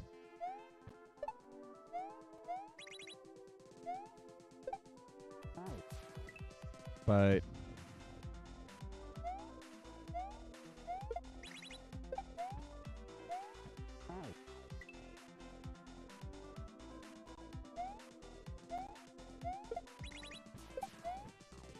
she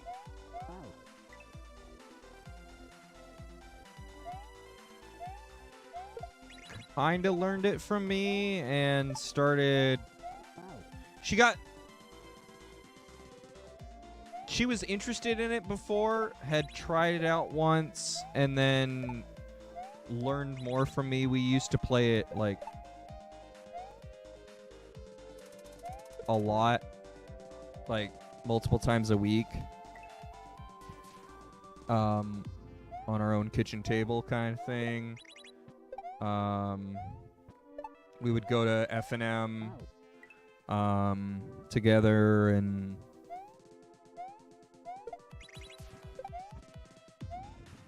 she kind of didn't like a lot of Magic players, very understandably. A lot of Magic players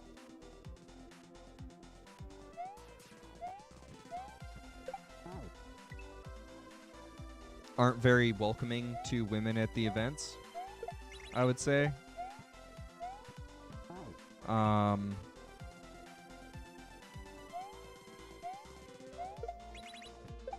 That thought process has changed a little bit, but it's still a very male-dominated hobby. But it was always like I'm standing right next to her while she's playing, and the opponent goes something like, the opponent has their friend walk up to them and go, "Well, don't lose to a girl, dude." And I'd be like, I mean, my girlfriend's winning. You got a problem with that?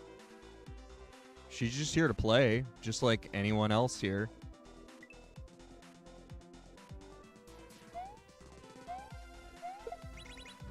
Or she would say something similar to that effect, like, I mean, I'm winning. Maybe he needs to get better. Emote. Just upset I have a girlfriend? True.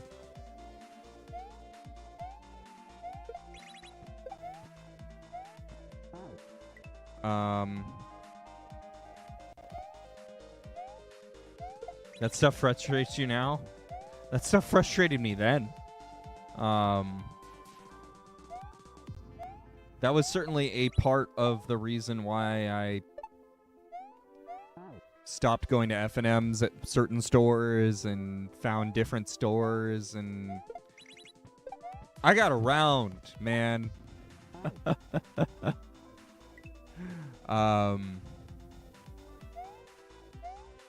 We ended up finding this really cool comic shop owned by a woman, and she was awesome. She ran events that were very, very inclusive. She didn't care who was playing who. If she heard anyone say anything belittling of anyone in the store, she would call them out. If they kept doing it, she'd say, "You're out of here."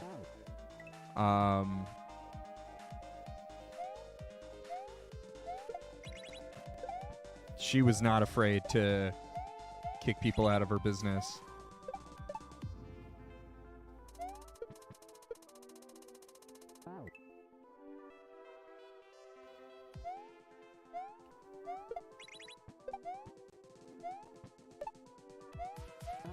And I still miss that store. She was always happy to see a couple playing together. Because there were quite a few of us.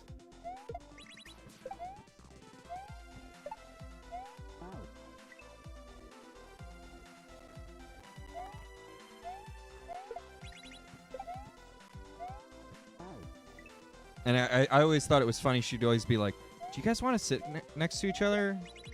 And we'd be like, nah. We just came here to play. That's it, you know?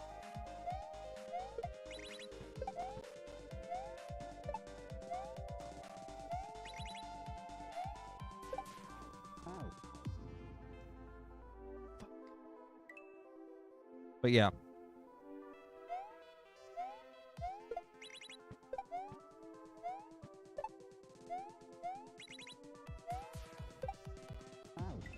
I mean, part of the reason why I haven't played much in the last few years is because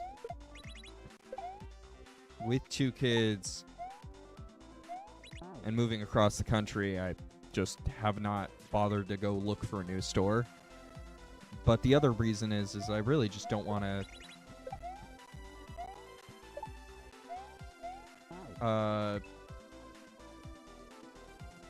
have to go find multiple stores.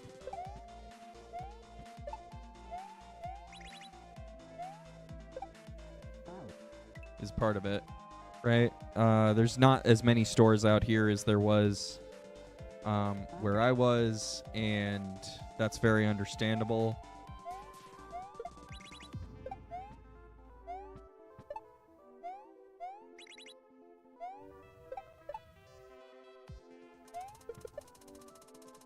Well, there goes that. Didn't grab the shell.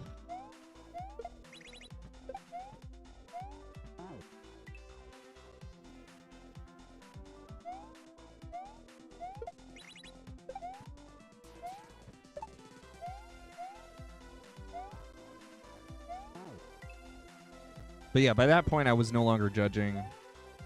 By the time we were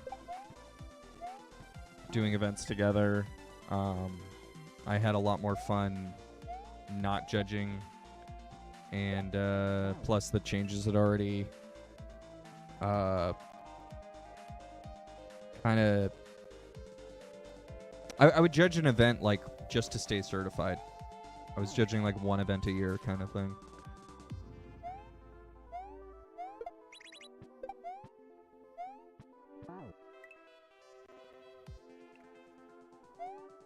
And I found that ultimately that was the better way to go. Was just playing events.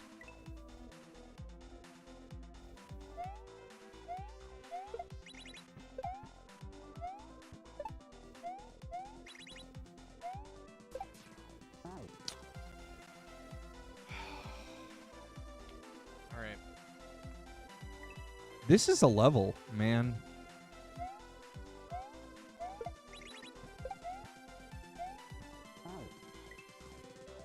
And it takes so much time.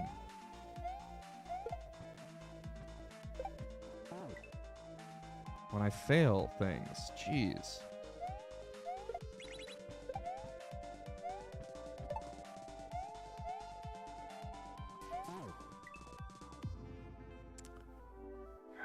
I wish it was better.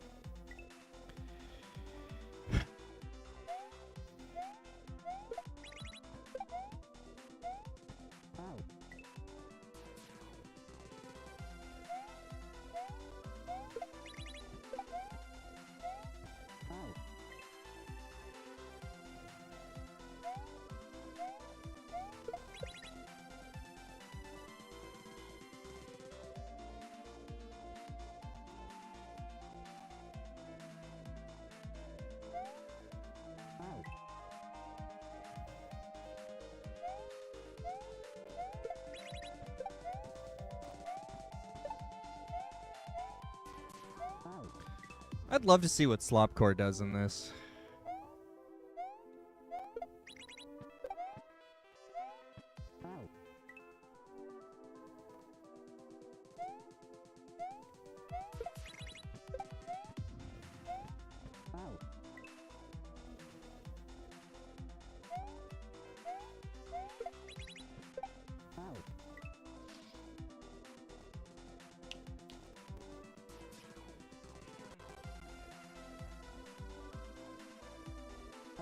Okay. I am all kinds of sore from not getting enough sleep, I'm realizing too. Like my back is sore. Legs are sore. Too much lactic acid.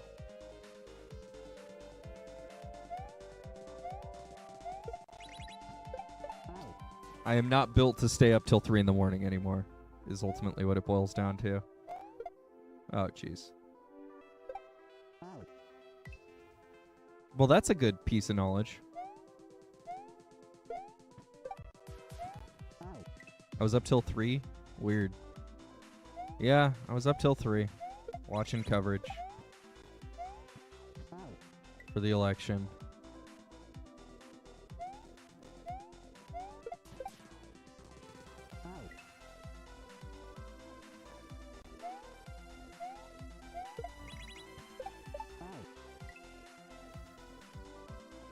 You were up till almost midnight? Then you turned the phone off?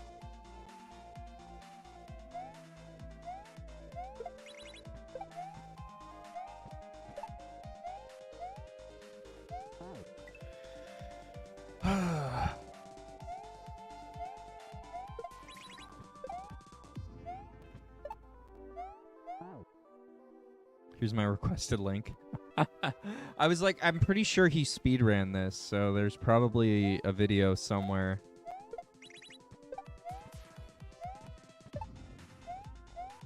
I didn't say I want to see it right now. I was just saying, you know, after this is done, I kind of want to see how he does it. I'm kind of enjoying this blind as much as it's difficult.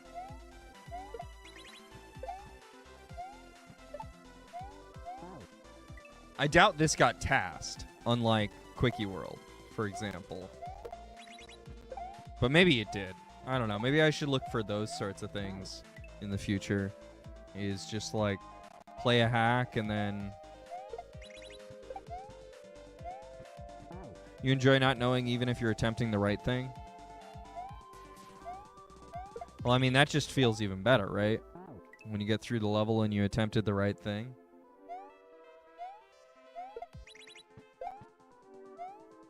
Because it means you're clever. You've solved the puzzle that is Kaizo, right?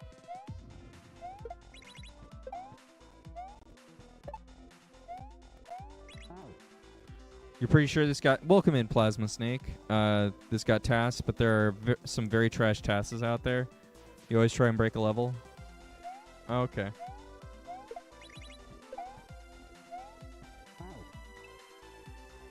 I feel like Quickie World tasks actually needs an update. You've been lurking for a while? Well, thanks for the lurk, bud. I hope you're doing well. We got Infinity Peebles in chat now. Or Infinite Peebles? Infinite Peebles, that's what it is.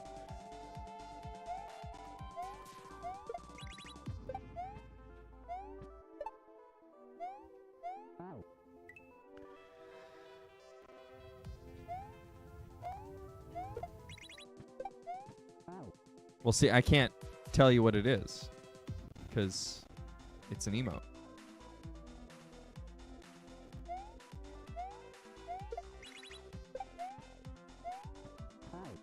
The BD task, Beautiful Dangerous task, is laughable for slow strats and also confirmed video edits. That's funny.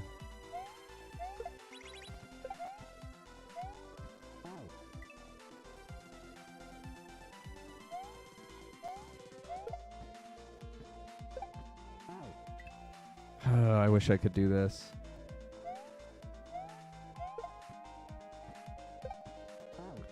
Every time. That would be nice.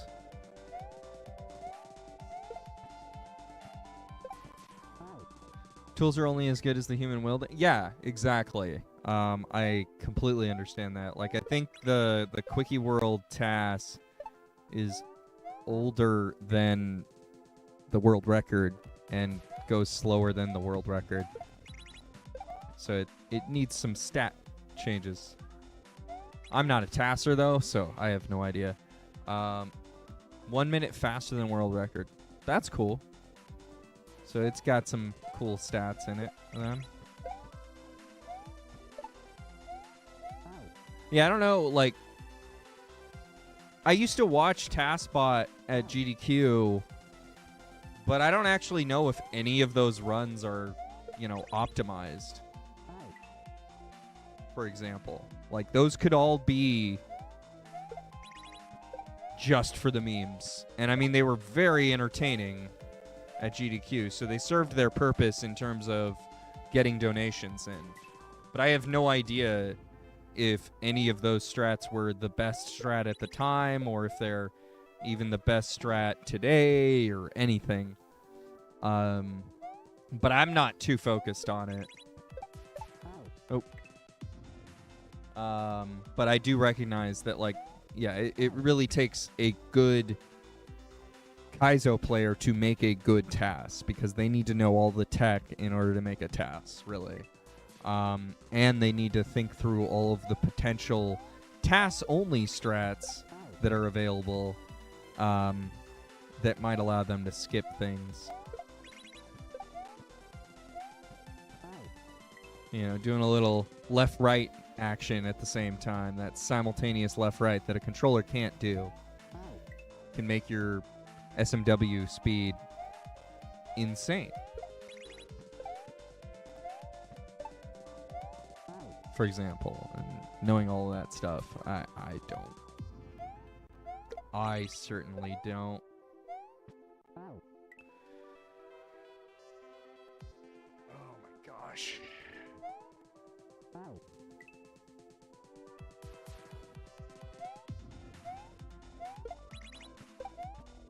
Do I abuse glitches in Balatro? No. What does simultaneous left-right do? It does, like, some amount of speed up. Is my understanding. It's, like, as fast as P speed, I think, in SMW, but in SMB, it's literally faster than top speed.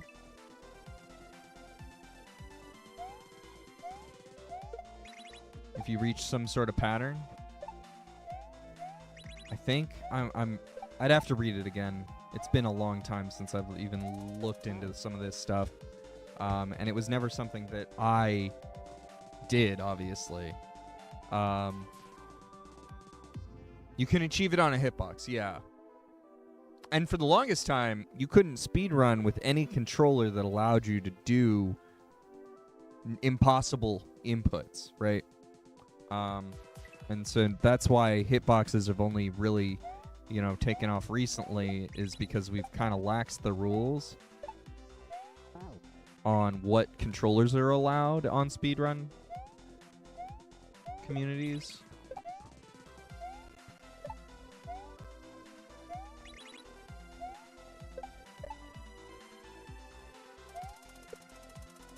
Great.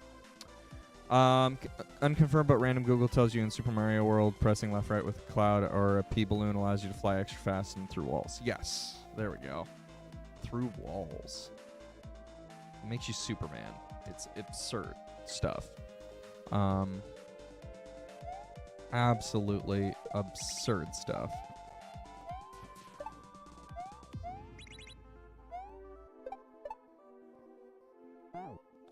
Damn it.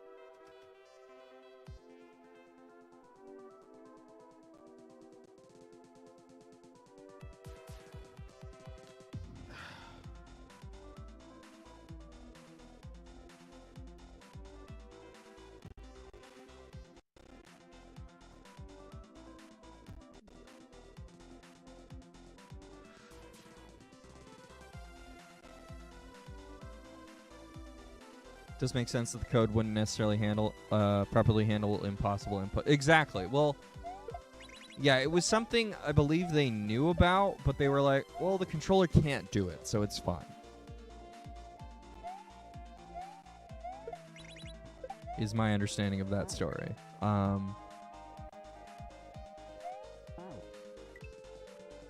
So...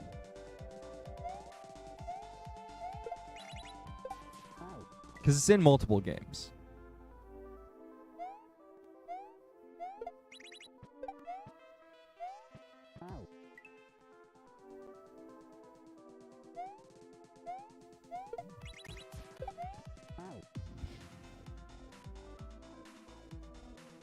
Imagine, yeah, exactly, right?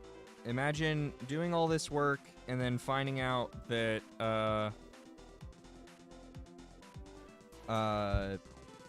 you know, your game is not doing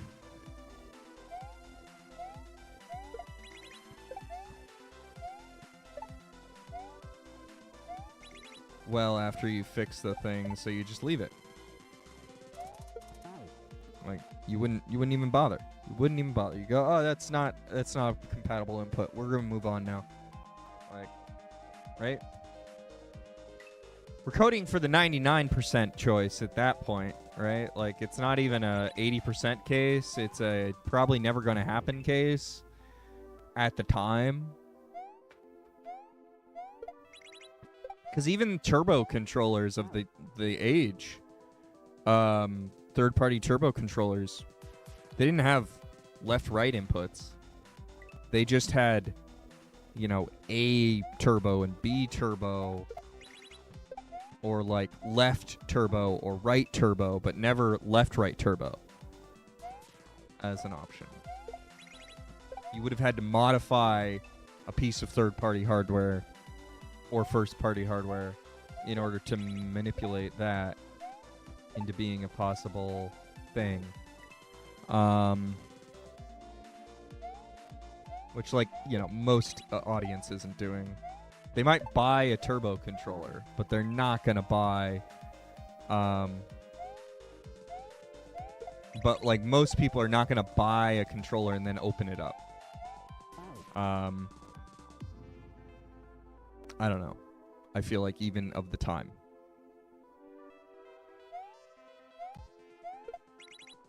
I feel like that's more possible now, but the NES Max Pad was the worst controller you ever bought. That joystick's supposed to be really bad. If I'm remembering that's the right one. Or is that a third-party thing that I'm not remembering? Right, hold on. NES Max Pad. Oh, nope, that's the other thing. Okay, that's the Turbo Boy. Yep. Yeah. That looks like butt.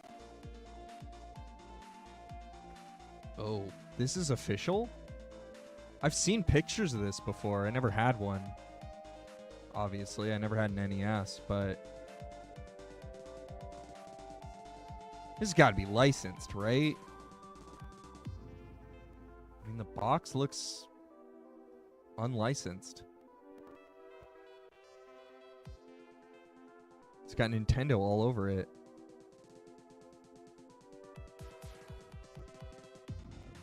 Can I see the back of the box, please?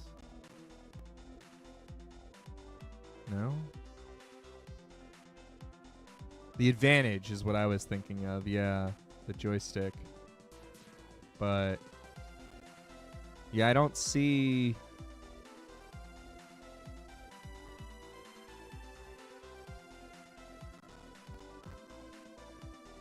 huh.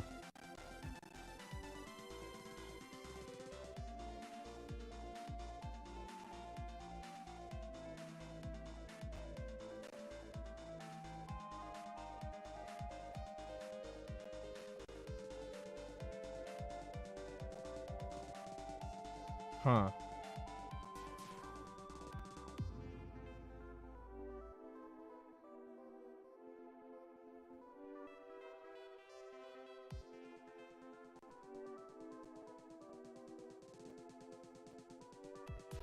NES 27. Yeah, I guess so. It's a real NES controller made by Nintendo. It's not a third party, I guess. New follower. Thank you for the follow, new follower. Really appreciate it. Feel free to say hi or feel free to lurk. JD Hull, welcome in. Sorry I missed you there. Hope you're having a good day. I don't know how you beat this in one day. Like, this level. But I think you did. And I'm very impressed. Because I've spent all day here. You literally just got here, so I didn't miss you. I missed that you said something right away. You beat this level in 2 days? I thought you just beat the whole hack in 2 days. Either way, I'm very impressed. Clearly, you don't need to ask me for hacks.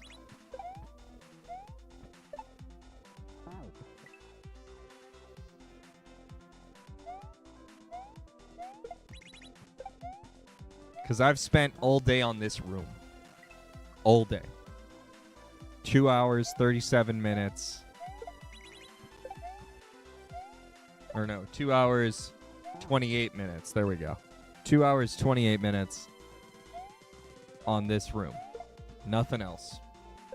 My death counter stopped working at the beginning of stream, so I just didn't even bother to track it today. How far have I gotten in this room? Not far. I got to the chocolate, and I choked on the chocolate real hard.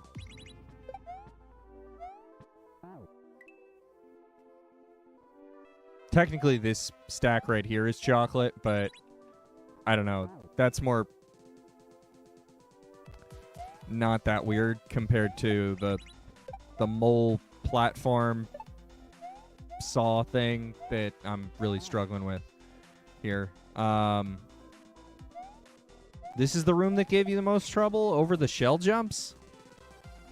Wow. Well, I don't feel as bad, but I still feel real bad.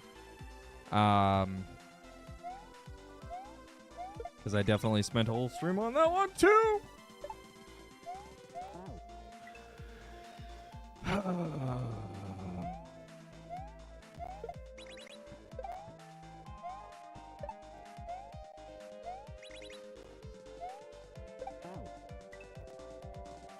There's a shell jump in here? Oh my god. So I do need to reclaim that stupid thing. That's gonna be fun.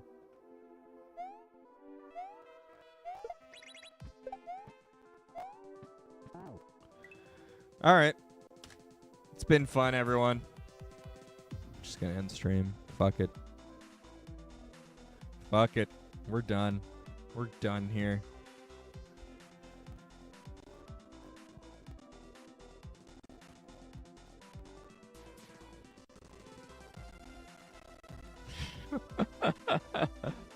Fuck's sake, this level sucks, man. Slopcore, you got me, man. You got me hard on this one.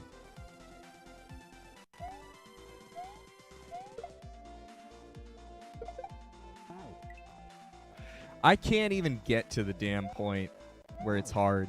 I just keep getting stuck on the stupid little parts that... Skill issue? You're right. I mean, at what point is a beginner player struggling? At least he showed up to insult me? True.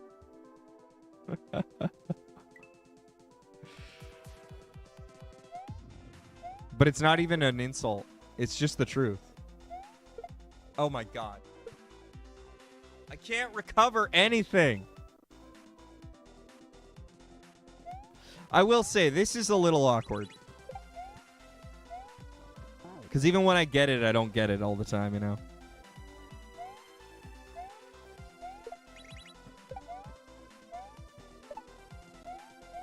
Okay.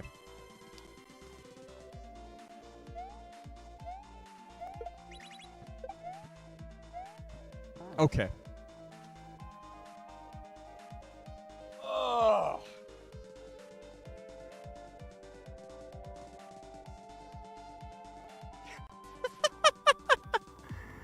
That's adorable.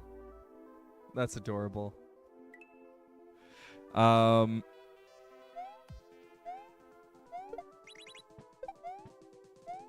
Choose a random generator. That's what it feels like sometimes, for sure. From what I've seen. Like, I feel like Hark, Bros 1 could be intermediate. I feel like Akogari could be beginner. I feel like Flo McNasty World could be beginner. I feel like this could be intermediate. I feel like Orcus could probably be intermediate. You know, there's these things on the line that we just need a numeric system for difficulty.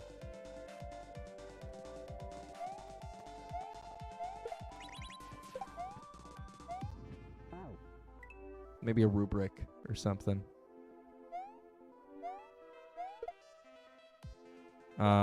Based on what you said, if it's expert, it's not beginner, and if it's beginner, it's not expert, but intermediate could be anything. Everything could be anything, and nothing at all. There you go. There's your... Oh, fuck. Have I played Akogari? No, I've watched it, though. So, you know, I'm not the most informed individual when it comes to playing all this stuff. I've only gotten into this year. Really. Took me 5 years to grow the balls to beat Quickie World. Really, is what it is.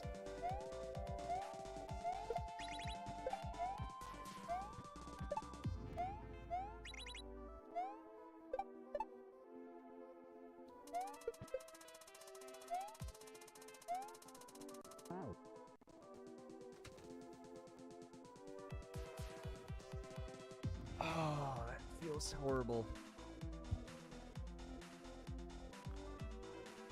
Feels awful.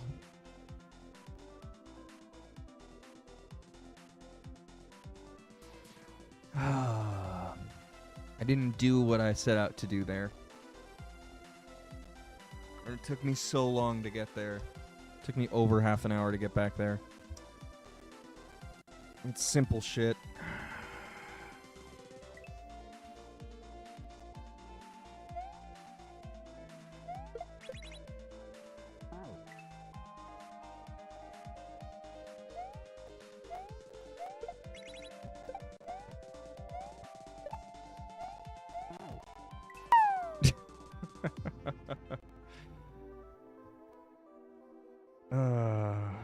Let's do it. Let's do a little spinny spin. What do we got? Old bandage or pomegranate? What a swing.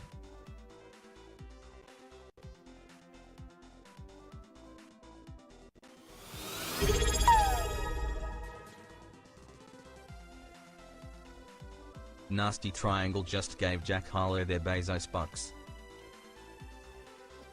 Thanks, Nasty Triangle, for the 8 months. Old bandage sucks. Let's see if we're gonna lose this one. Oh.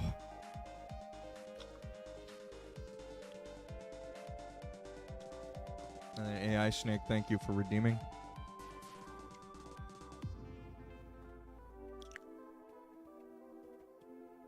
Oh. Spicy today. The wheel is spicy.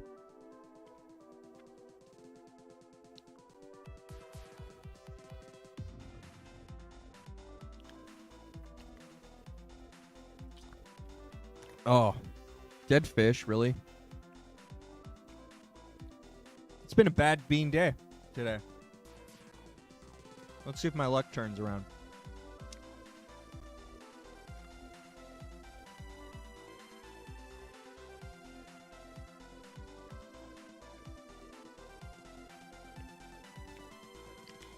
That is a weak pomegranate, but technically a good bean. Weird. It's like a stale pomegranate or something. Huh. Well, thank you, AI Snake, for the good bean.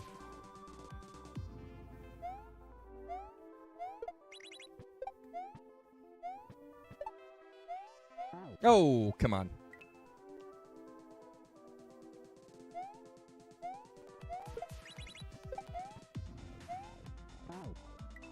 Let's see if I can beat this little section here.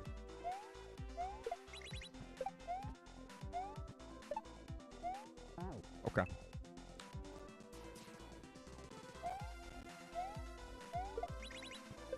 Oh. 24-hour stream at 669 followers.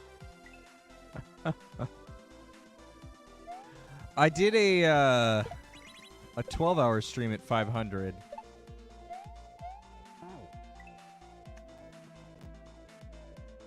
And then 600 kind of snuck up on me.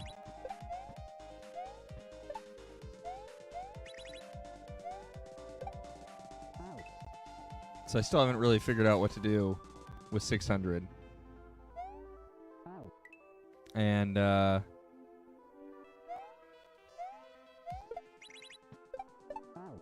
don't know. I did. I definitely did. I definitely said thank you.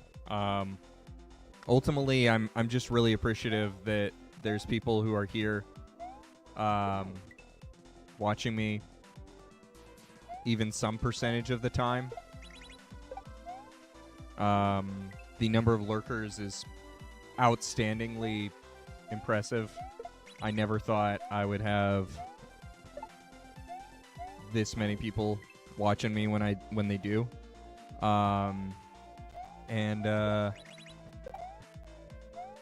Thank you all. And then we get people like Slopcore coming in here and saying that I have a skill issue, and I completely agree. So thank you. Thank you for coming in and reminding me of that, because it's just deserved. It's absolutely deserved. And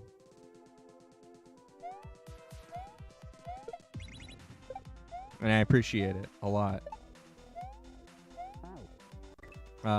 You know, some other people come in here and remind me that I have a skill issue.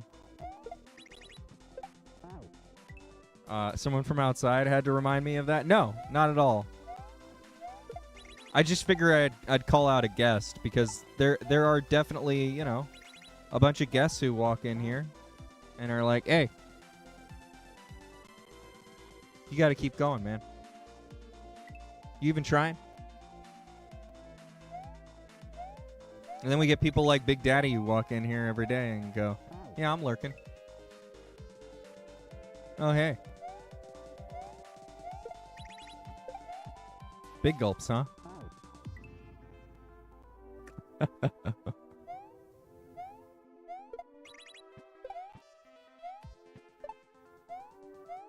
Sip.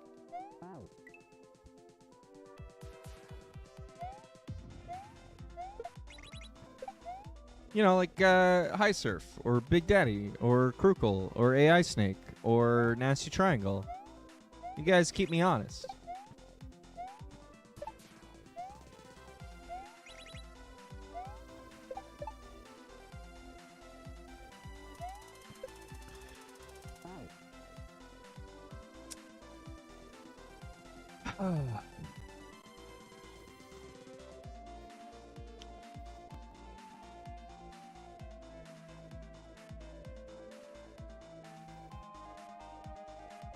I just gotta let go, man.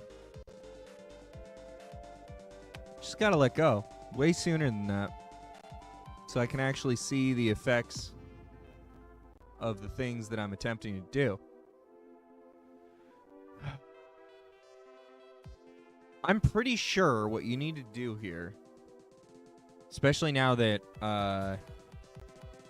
JD came in here, is I'm pretty sure what you need to do, and I didn't do it right, and I know that, is this. Hold on. So we got platform here, mole, and saw. And I'm pretty sure what I need to do is throw shell from here. It bounces, takes out mole. It's probably going to do it somewhere around here. Hello, JP. And then platform starts falling at the point that we take out mole. We reclaim shell and spin jump, perhaps throwing it and spin jumping with it and landing on saw somewhere around there. That's where I'm at. Obviously, this could all be sideways. So, yeah.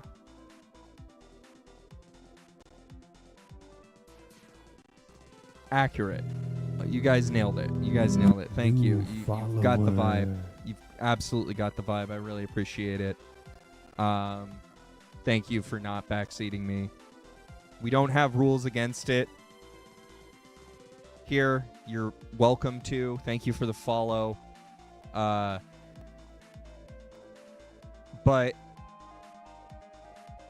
yeah, I think this one's just probably better and more entertaining for all of you if you say nothing.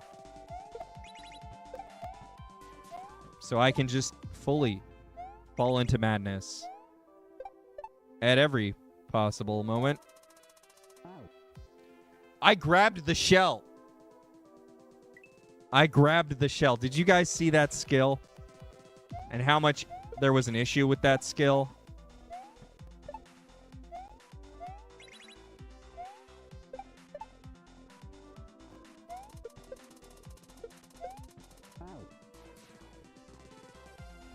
That's a PB. It wasn't right at all, but that's a PB. I don't know why I thought jumping was the answer there, but in the past, most of your backseating is because you're tired of seeing me fail, while you also think I don't even know what I'm supposed to do. Yep. Still don't know what to do. But a lot of the time, it's literally just impeding me from any progress at all. Whereas this time, there's a whole lot of Kaizo before my problems. Of understanding even kick in on this level. So you guys get to see all the suffering and pain that is really basic Kaizo shit. That debatably isn't even really Kaizo. It's just jumping. It's just platforming.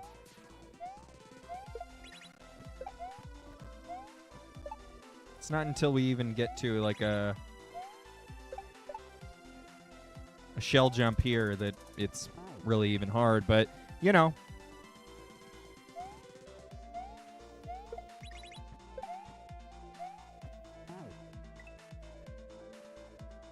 It's probably all standard stuff that I don't understand is standard. That double shell jump is what gave you the most. That's supposed to be a double shell jump? Or there is a double shell jump? The stack shell? Oh, okay. All right, the stack shell. Okay. Yeah, I mean, I've definitely not picked up that shell multiple times. But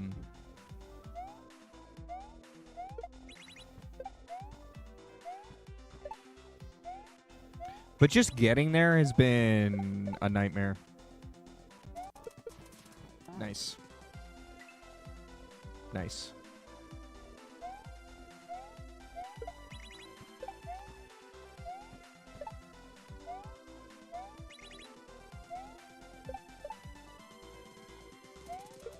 Damn it. Thing freaking slipped. All right. Well, I'm getting more consistent about getting to it. That's 90% of my problem. We're crying out loud.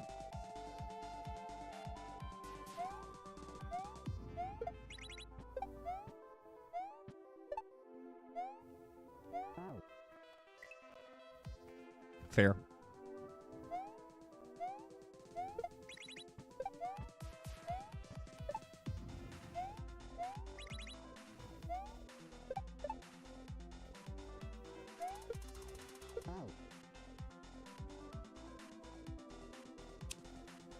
It hurts. It hurts so much. It hurts so much. And I'm not talking about my thumb. I'm not talking about my hand. I'm talking about my humility. Woo! Buddy.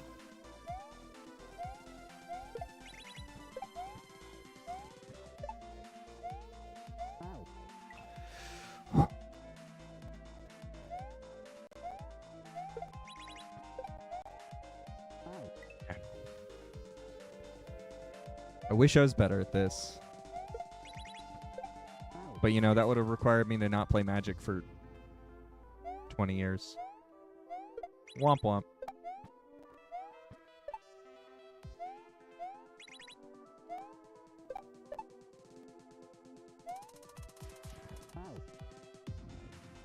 Ugh.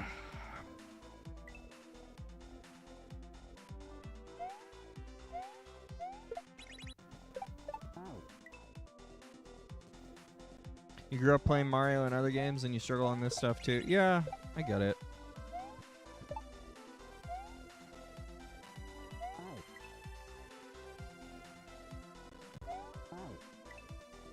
I have. I have very much leveled up a lot this year. Not as much as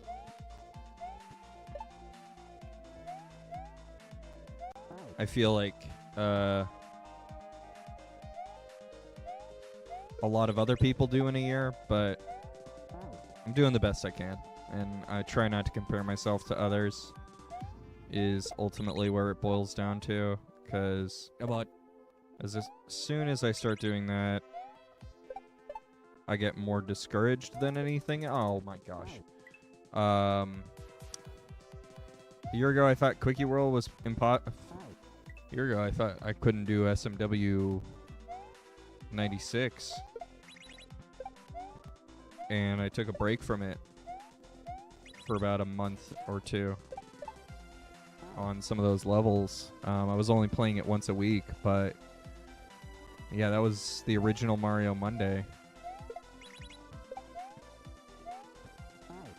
And I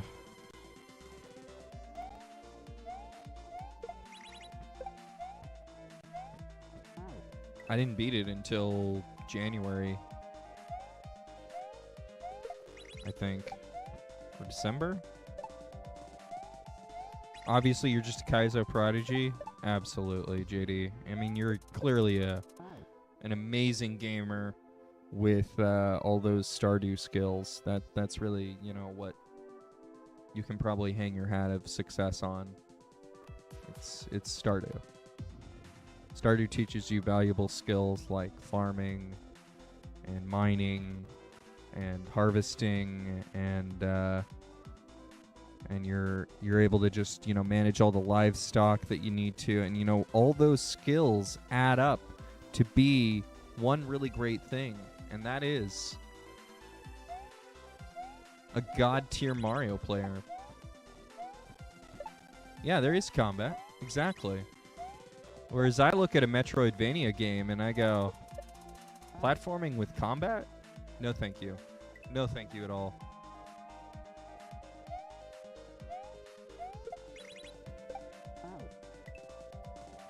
I need to time things? I can't do that.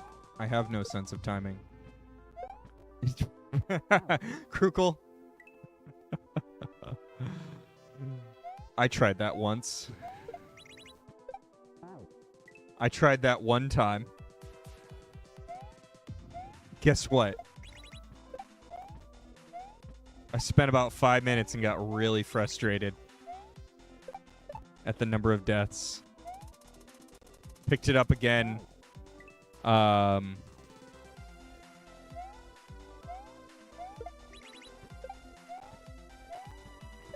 Spent another like 10 minutes and went, nope.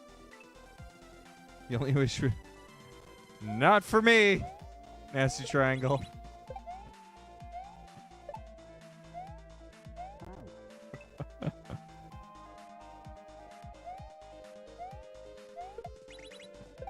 I tried to play Zero Mission. And I probably spent like 4 or 5 hours in that though. Before I finally was like, I'm just tanking bosses here, and I'm very lost on the map, and I'm kind of tired of looking up the map every time I get lost. So I guess I'm just done. Do I want to break today? No, I'm trying to beat this as best as I'm trying to get some PBs at least. I don't need to beat it today, but the way I see it is there's only half an hour or so of stream.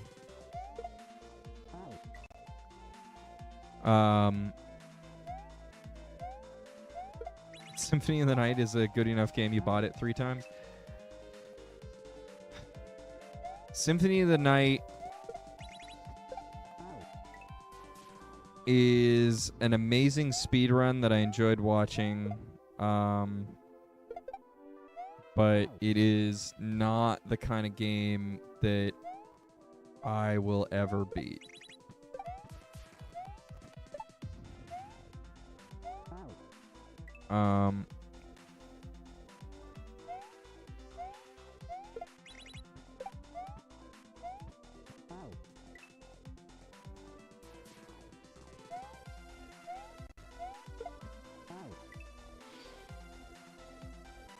Mode. Neither Metroid or Castlevania games define the genre now. Yeah, well, I mean,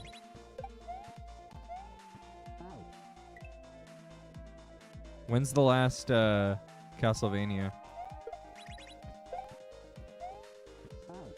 2D game. Do they even have a 2D game as their last release? I don't know. I don't quite know. I haven't followed. I know a lot of people talk about the DS game or the 3DS game, something like that, as being pretty good, but... Oh, shoot. Most people don't speedrun games their first time. Of course not. That's not what I'm saying, Nasty Trial. I'm saying I watched the speedrun, thought it was crazy, watched 100%, thought it was crazy, and then went, all right, I'll give it a shot. I'll just play the game. I'm not gonna, no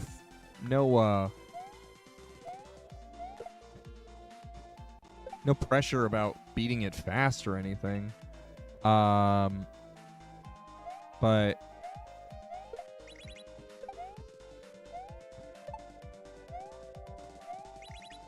I just died a bunch. I didn't understand what I was doing in the game and didn't really bother to take the time to find out, is ultimately what ended up happening. So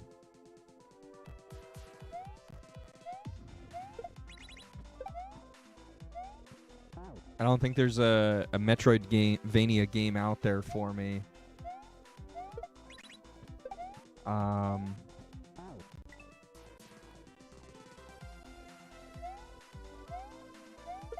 Because the thing is that like randomized stuff sounds even worse to me.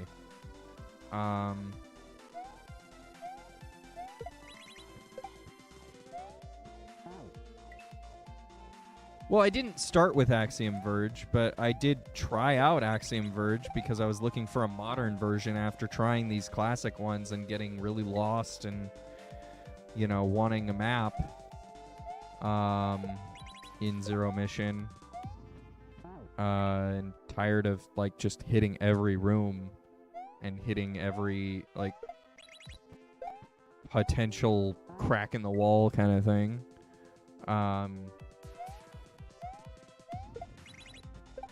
You know, I was just doing the Zelda approach, the 2D Zelda approach to Metroidvania, of just hit every wall and with a bomb, and maybe eventually it'll open up a door or something. And when that stopped working, I just kind of was like, all right, I'm good. this game's way deeper than I'm ready for, and then I tried playing Axiom Verge and Hollow Knight as modern versions of those games, and didn't make it more than an hour in any of those either. I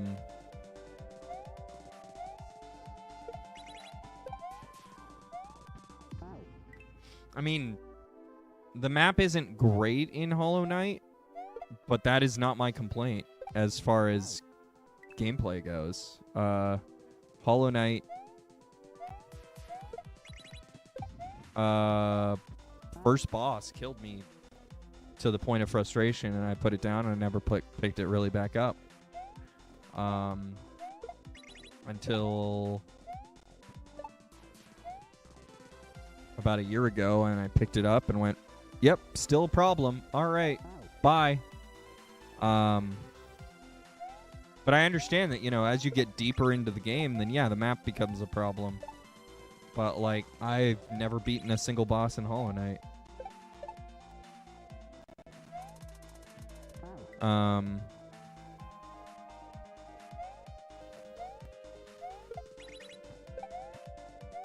Would I say my fork, knife, spoon, chopstick?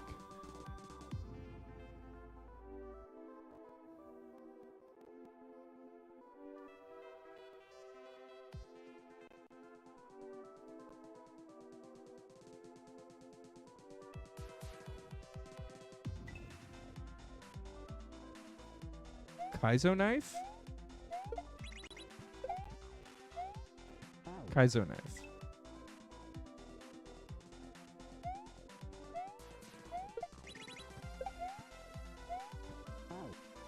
Kaizo knife.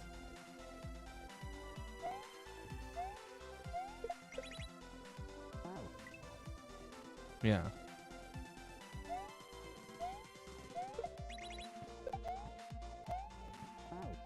If you don't know what I'm talking about, you don't know what I'm talking about, but that's okay.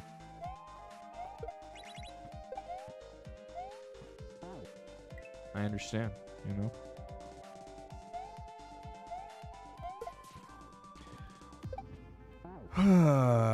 Today's the day, for sure.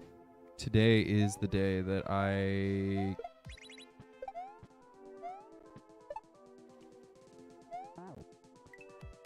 got my PB. And still got very lost in this level. And that's one thing, You guys are the ones who just, like, you keep coming back, and I appreciate that for multiple reasons. But one of the biggest ones is that I wouldn't have beat a Kaizo game without you guys,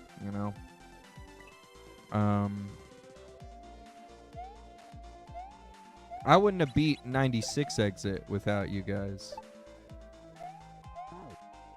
And,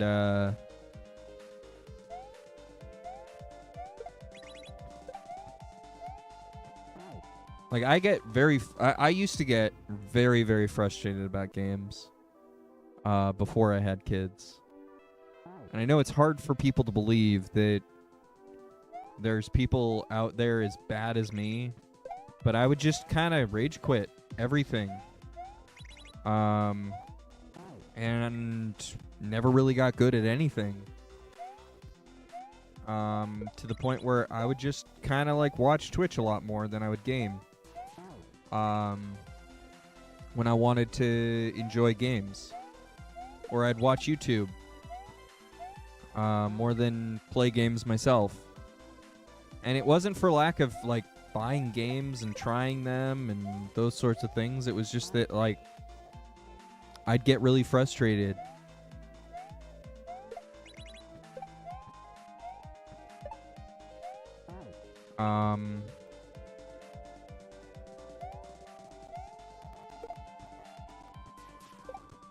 So I just look for the easy way out a lot of the time.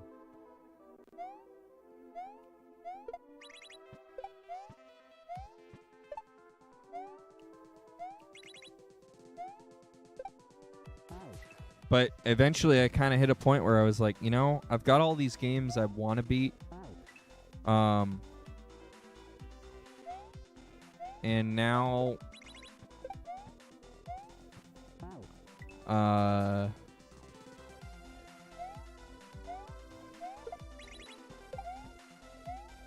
I'm streaming them, I'm beating things. So I'm pretty just happy with what I'm doing on stream a lot of the time.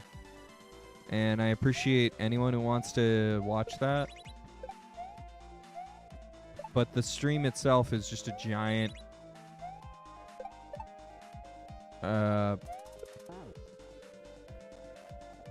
skill check. Yeah. That's it, basically. I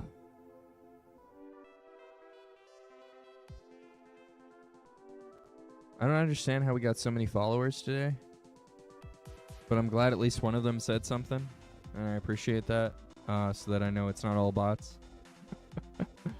So thank you to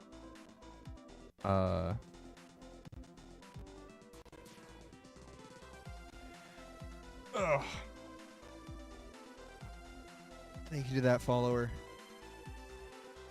Must be that follow bot I signed you up for. Ah, that makes a lot of sense. But I will say that, like, you know, today's been a little bit of a raw stream because I've been up way too many hours in the last 24 and not enough sleep. So I'm definitely not performing at my own peak, but my own peak, let's be honest, sucks. So it doesn't really matter. I am a little bit more frustrated than normal. I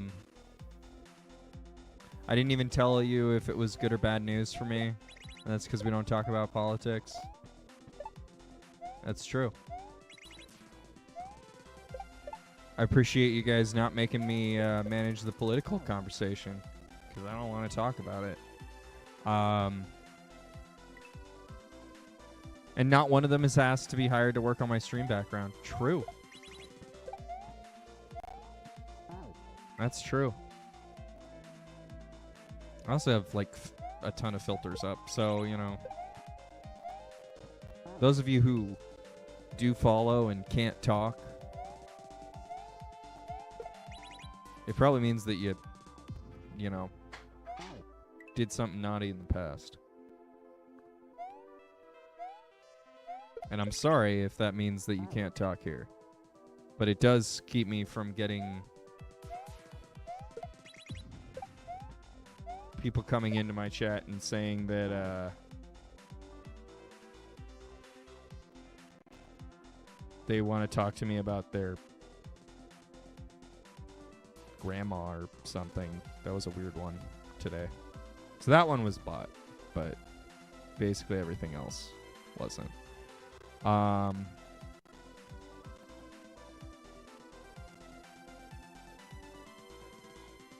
it's gone now. Darn. Everyone got good news this morning from politics? You know,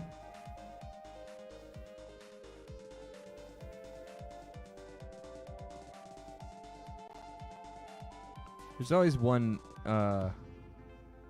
important thing to focus on when it comes to politics, and that's that there's a season for politics,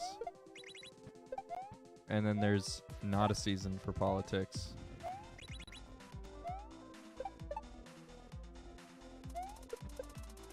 And it really doesn't matter what country you're in, because no one's paying for politics year round. They're only paying for politics some amount of the time.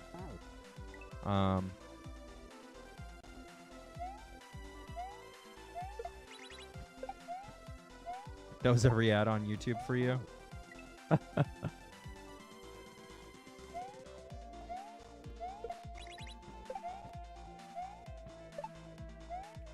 And you know, now it's time for the season of Jolly. You don't watch ads on YouTube? Google got really upset with me when I stopped doing that. Yeah. Yeah. You live in a battleground state.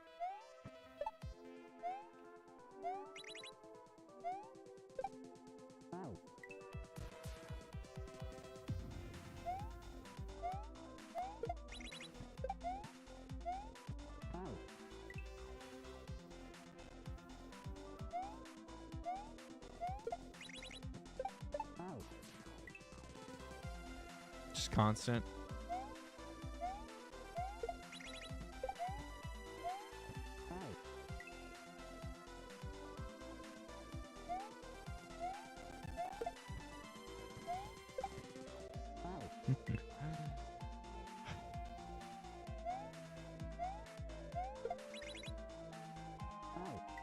Yeah, it was pretty bad.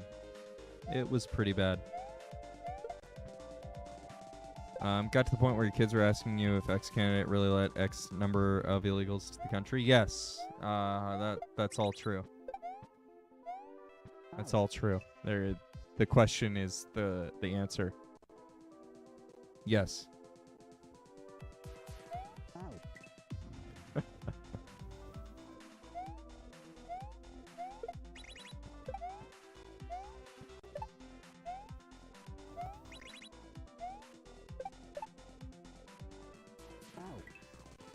Just piss off everyone. Yep, exactly. That's exactly how the world works.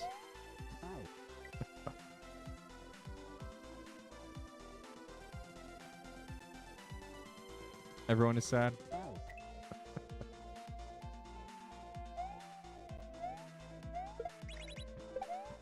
I mean, that's the thing, Krukul. That's actually one of the beautiful things I think about politics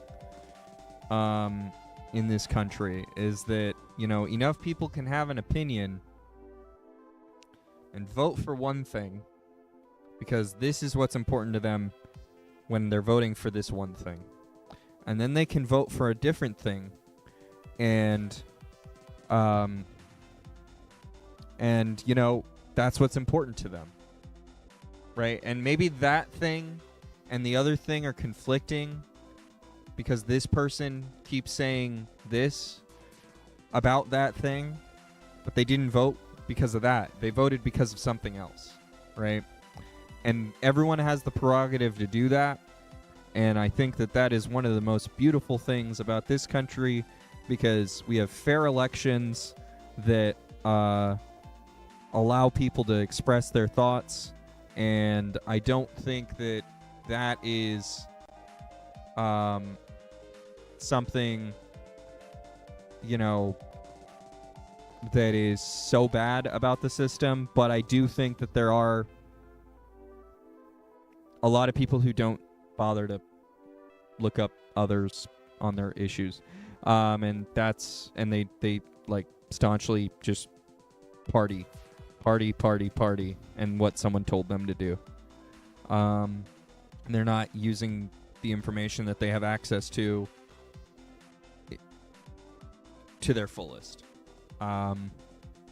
In a world where we're living in an information age. So yeah, let's just stop talking about Super Mario World. Let's just talk.